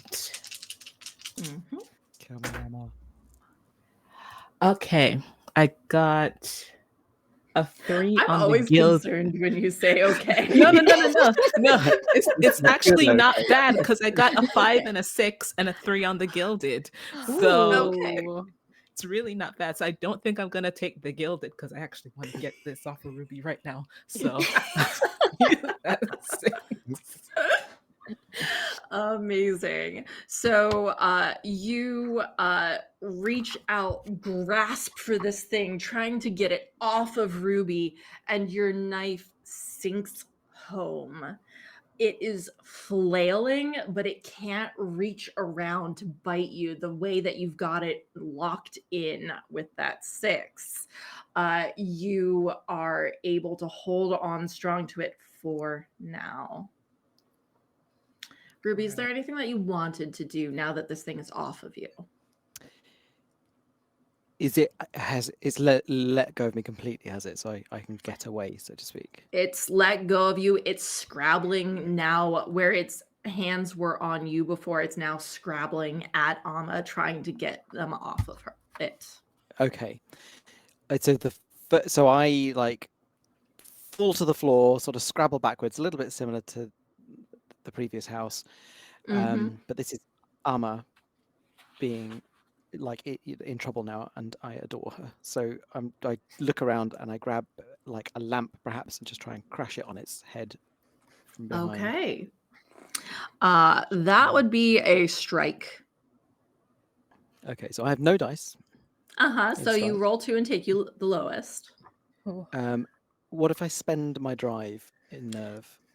Then you just roll 1. 1 dice. No Let's do that. disadvantage.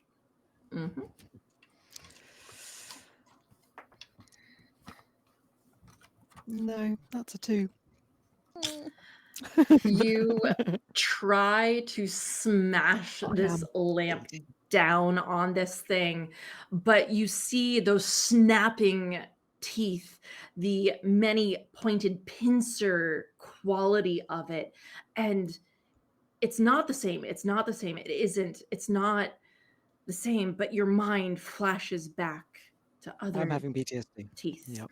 to other things, and you are going to take a brain mark. Tell me what happens as these build up.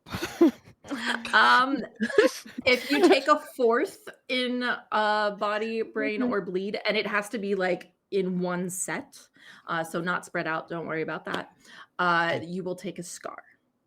But you are not at that stage yet. No, I have 4. Close. Oh boy. But they're spread out. Yeah. Everybody gets to join in the fun. So at this point, I would say that Lucinda and Ify, you are coming out of the bathroom. Okay. There is chaos. we can yeah, we can Bring the hear that pizza. everyone's having a bad time. Just Yeah. lovely of you to join us. Have you Um, found anything? Emma has the creature. Maybe we have to swap them back. Can we push it back? Can we push it back through? Can we knock it out? I'm staggering backwards, like holding my bleeding neck. Lucinda, push it how, Lucinda? Lucinda, point me in the right direction, Lucinda, please. I'll like help Ify get over to where she's trying to get to.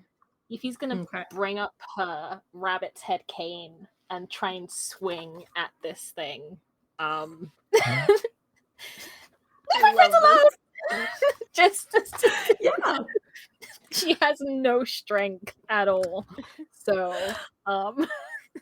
This is not going to one be a of us takes- strike. None of us take a strike.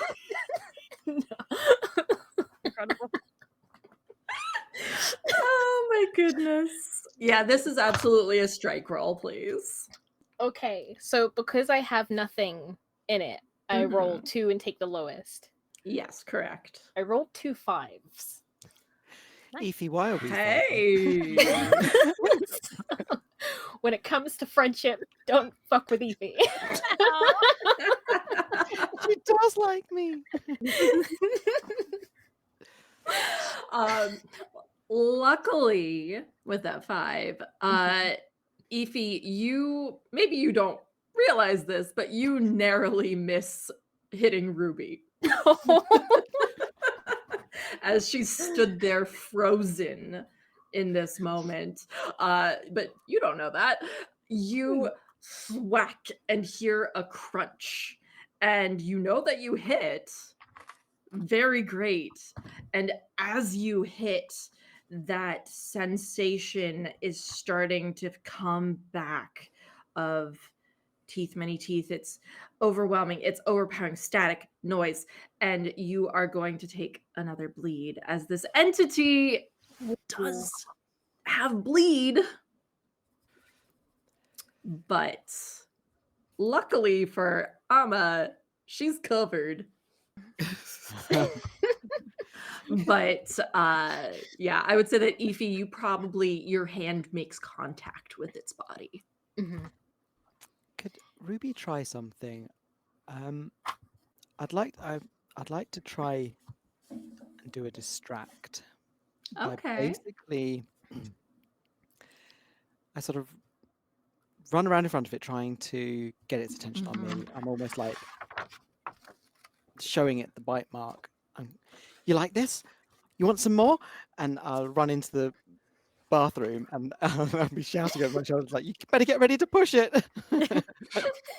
Try and draw it away. And it is like, as soon as it sees you, its eyes narrow down on that bite mark and it starts gnashing its teeth at you, trying to get at you. And you need to roll a sway for me. Okay, that's pretty good. I'm going to burn another drive. Hey, I love it. Burn all your drive. That's fine. Half of them gone. Oh boy. Come on. So I got 3 die. It's a 4 on the gilded. Okay, which is a mixed success. So I would say it breaks free from Amma's hold. It is stronger than a human should be. And it immediately is like gnashing, running towards you. It is becoming less human the longer it is in this fight. And that woman's face is morphing away now. It doesn't look like her anymore.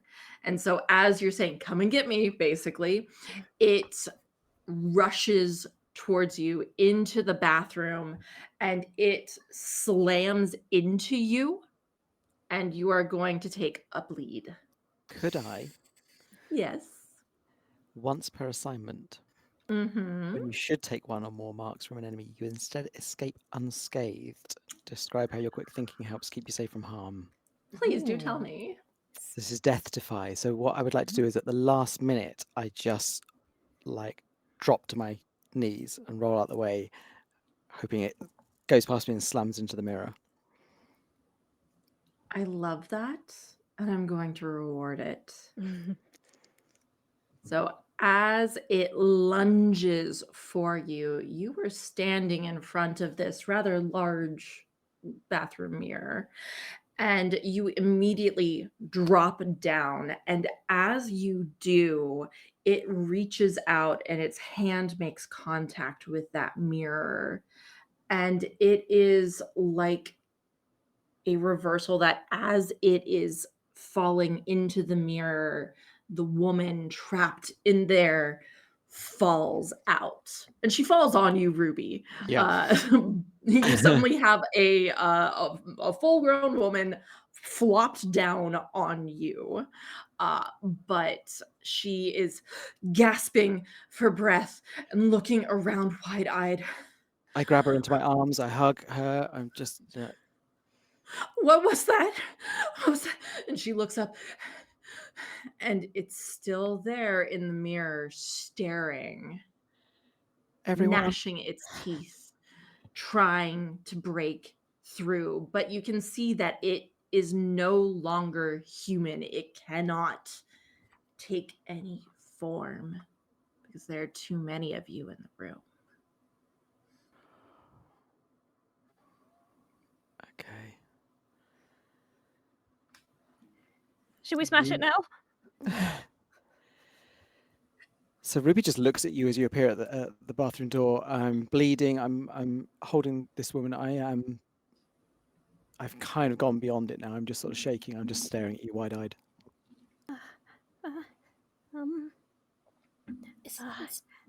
Mama. Alma kind of is trying to get rid of ichor off of her blade. It's like, right, that. I'm not certain if breaking it is going to help right now. Right. I think Lucinda will shrug off her jacket and just kind of throw it over the mirror. And be like, nobody look at that. She's hurt. Ruby's hurt. This girl, you've got to do your thing. Give them herbs. Take a breath, Lucinda, for all of us. Okay. I reach up The and big take your day. hand, Lucinda. I'll take Ruby's hand and be like, okay. Hugging her, holding you. And like, thanks, Ruby. Yeah, it's been really hard. Okay. Yeah. I think it would do all of us very well to move away from the mirror, potentially into another room. For now, Yes, please. Yes. I'm feeling a bit. Figure out if it's still there. We'll figure it out. And this woman in Ruby's arms is like panicked breathing, and I looked in the mirror and it was there, and I couldn't get out. I didn't know what to do. It's okay. You're safe now. We have you. Okay? I'm going to start breaths. singing the song that she was singing. And she just like breaks down crying in your arms. All right, dear. We're going to take very good care of you. There's no need to worry. You won't need to face that creature again anytime soon. Maybe we should set her to lie down for a bit. And Amma will just kind of gently guide everyone away from the bathroom into the close the door very gently, and start to tend to Ruby's wound immediately. Just because it gives her something very familiar to do. Just have to think about teeth and mirrors for a little bit. Yeah, and the woman eventually, like, she's sobbing, eventually just passes out from the shock of it all. Is the woman hurt physically anywhere, or is she okay? You see a single bite mark on her. And it's interesting because it seems to be constantly the shoulder, just based off of your experience of what you've seen here. There is a a moderately deep bite mark here of many pincered teeth, but it isn't bad. Okay. It's manageable. Ify will kind of fumble around the room trying to get like a blanket, just to make sure that she's comfortable and tucked in while she rests.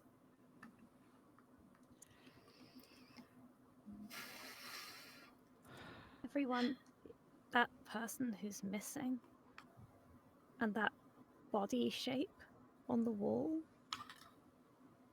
do you think it got her? Well,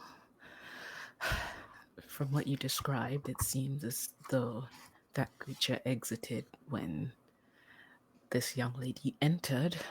So, if in that house that creature managed to attack someone else, then it's quite possible that that other missing person was in the mirror when it broke. Yeah, I don't think there's much chance we're going to find her.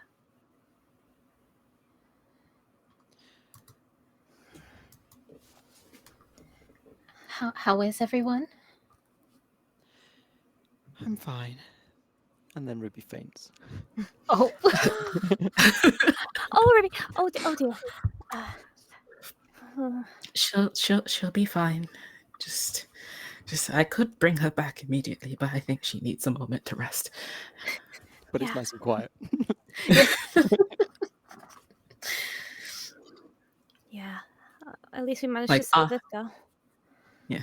Amma will give you a minute and then probably bring out smelling salts if necessary. 1 minute sleep. Lucinda does the only thing she knows to do to soothe herself, which is to pull out a notebook and start writing down everything that's happened. Mm-hmm. Mirror swap places. They swap back when we touched. Okay. Are you sure you're okay, Lucinda? Well, Ify, it's been quite a big day. Yes, it has. We've got some interesting leads, and we did save someone today, so we've done a very good job, actually. We're all alive? Yes! Ruby is probably less so than the rest of us, but, she's but that can be tough. fixed. Yes. She's very tough. And actually, Ify, I'm very glad that you came through and helped me when we saw that mirror, because we couldn't have done it without you. You did so well. I'm so very glad you were there. Oh, thank you. That's, wow. That means a lot. Really, I read about all these people who have these sensory perception things, and I can't imagine what it's like, but it's really quite fascinating to know someone who's as good at it as you are. Ify just kind of, like, turns around and, like, hides her face a little, because she's just kind of blushing and trying not to freak out over the compliment. Because she looks up to Lucinda a lot.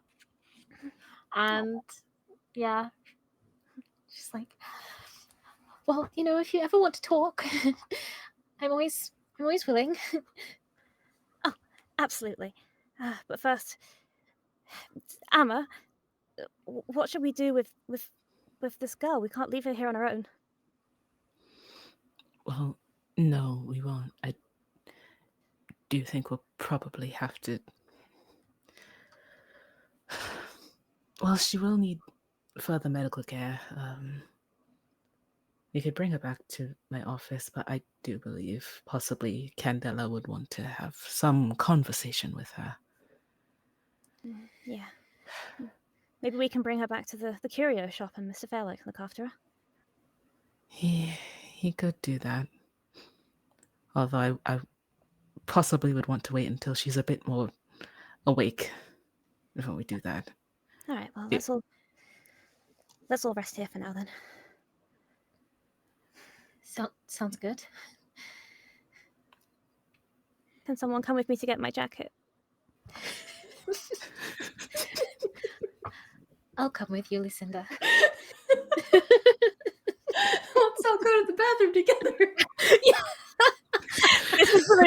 I know, Really, so That's it's the very reason. necessary right now.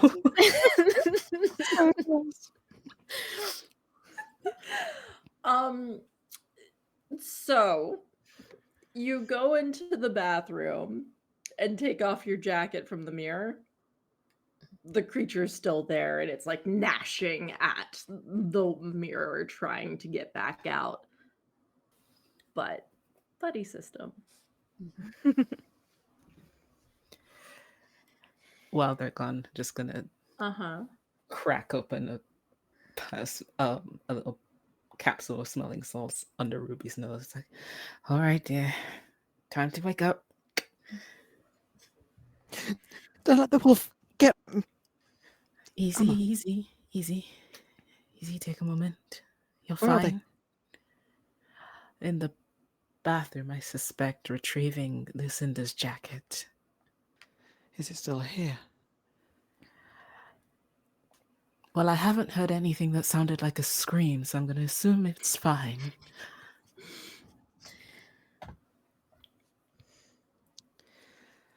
Thank you, Emma. Oh, get up to my feet. Oh, dear, don't think anything of it. It's been a very trying day. What am I going to do, Emma? I'm going to get you all into trouble if I keep falling apart like this. I can't. This idea of these teeth. Well, I know you're terribly worried about it, but you've done an honestly spectacular job today. You might not see it in yourself, but you did well. I got eaten. Yes, but after that, you did very well. Okay. Ow. It will sting for a little bit. I didn't bring that much of the numbing cream with me today. I call through to them. Is it still there? Yeah, I think we'll pop back through. Yeah, it's still there.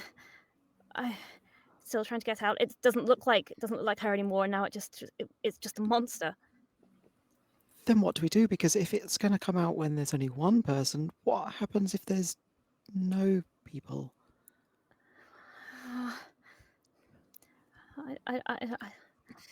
Does it just sit there and wait?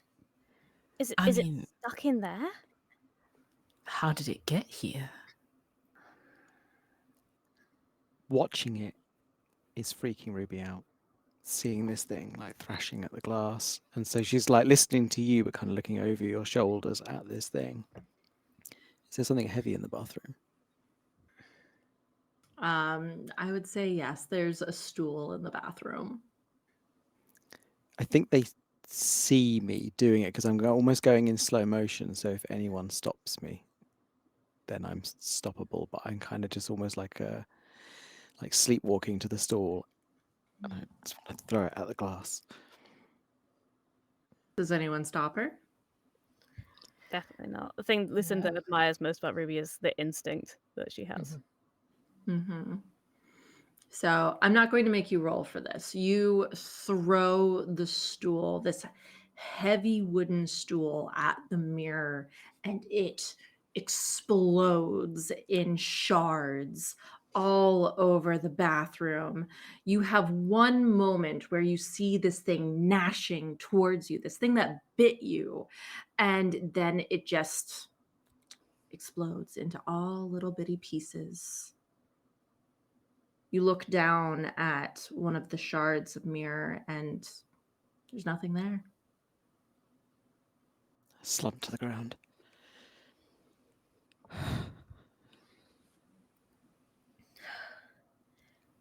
Let's hope that's gone then. Ify, Somehow, I'm not certain of that. can you yes. tell? Can you do your... And Ruby makes a kind of like spooky hand gesture and then just winces at what she just did.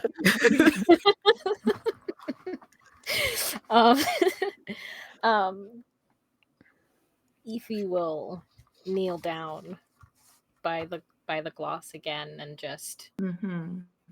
push out that sense, using her gaze for the flicker to just see if that same tainted. Oh, I don't know why she's bouncing up and down. She's so excited, you guys. She's so excited. But she's gonna reach out a hand and try and sense if that same corruption, that same tainted nature is existing within these shards of the glass. And this is not a roll here. You reach out trying to sense if there's anything. Nothing. It's just broken mirrors. I certainly don't sense anything, so I think it's gone. Good.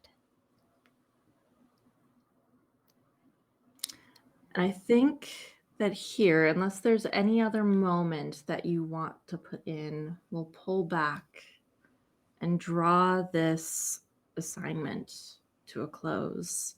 You bring this young, frightened woman back to Terran Fairlight to have a talking to and make sure that everything is okay and an understanding is made. She's safe and protected. She is fine now. Nothing can hurt her. You are all a little worse for wear, but you did something good here. And you can feel any way you want about that, but you saved this woman. And that counts for something. And I think with that, we will end our assignment for tonight. Oh, Yay! We're alive. you're alive. Barely in some cases. All, scars and all of that, but it's fine. So we are going to do our illumination questions off stream as we are close to our ending time. Thank you all so much for playing in this world with me, and I'm excited for what's to come next for the Circle of Glass and Vapor. So just to do a little bit of end of stream stuff here. Thank you again to Free League for sponsoring Hoard of Tales Women in Gaming Month. Check out the VOD for the Vason game on Hoard of Tales Twitch channel and on their YouTube channel. There are also links to our sponsor in the chat and pinned information about our charity for this month. Find out more about Women in Gaming Month streams on the Hoard of Tales social media accounts. They're put in places here. So I am Anya, and I have been your storyteller for this evening. You can find me everywhere at Lalion Cosplay. I'm also a pro GM on Start Playing Games, so if you liked my storytelling here, I do this professionally as a job too. I will be on Hoard of Tales next on Monday, playing Coco the Capybara in Capybara Caper, which is very different from this, which I cannot wait for. I'm very excited. Also, casting for my Serenity RPG game on Girls Run These Worlds also closes on Monday, which, fun fact, is my birthday. Let's go in opposite order now. Ren, where can people find you and what are you up to next besides our next assignment next Friday? Hi, I'm Ren. I go by Allegory of Death on Twitter and Masquerade on TikTok. The next thing that I'm doing, you can catch me on actually As Hard as a Dungeon. It's a podcast by Rara Storytime. I'm playing a kind of know nothing magician, but he's doing his best. He's trying his best against the Shadow Man, and yeah. I'll be here next Friday, and I'm floating around the TTRPG space doing things. Find me. Very cool. Michelle. Hi everyone, I've been Michelle Kelly. I am an actor, singer, voice actor, and tactless academic. You can find me at Michellecopter on the socials. I'm always popping up doing RPGs all over the place. I will be streaming on this channel with Pride and Extreme Prejudice in a couple weekends' time, so check out the schedule for that. And if you'd like to play in a game story told by myself, casting is still open for my series of Salvage Union over on Girls Run These Worlds. So check them Yay. out if you'd like to sign up for that. And yeah, I'll see you here next week. Yay! Astaroth, your turn. Hello, I am Astaroth. I am a VTuber. Sometimes I roll the dice. You can find me on Twitter or TikTok or Instagram or YouTube at DisasteroffVT. If you like more TTRPG stuff, I am currently on Heaven's Fire Rekindled, where I play a sorcerer warlock, or warsaw as I call it. And you can also find me on Mystic Muses D&D, where I play a sorcerer. Do you see a theme? Where yeah, it's just a bunch of friends who get together, roll dice, and have a really, really good time. So yeah, if you're interested in that content, you can find me there. Very cool. And last but not least, Sakaya.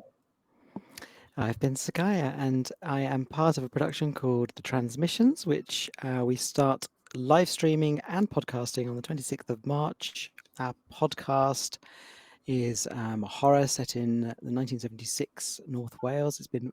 We've got lots and lots of voices from all over the TTRPG community, which is really wonderful, including the lovely Ren here. So that's the big thing for me. You can also, the first Monday of every month, you might occasionally see me and Michelle on RP Geeks Blood on the Clock Tower. Very cool. Well, that is it from us. Tune in next week for the next assignment for the Circle of Glass and Vapor, which I am calling Hunger in the Working. Good night, everyone. I will see you next week. Bye.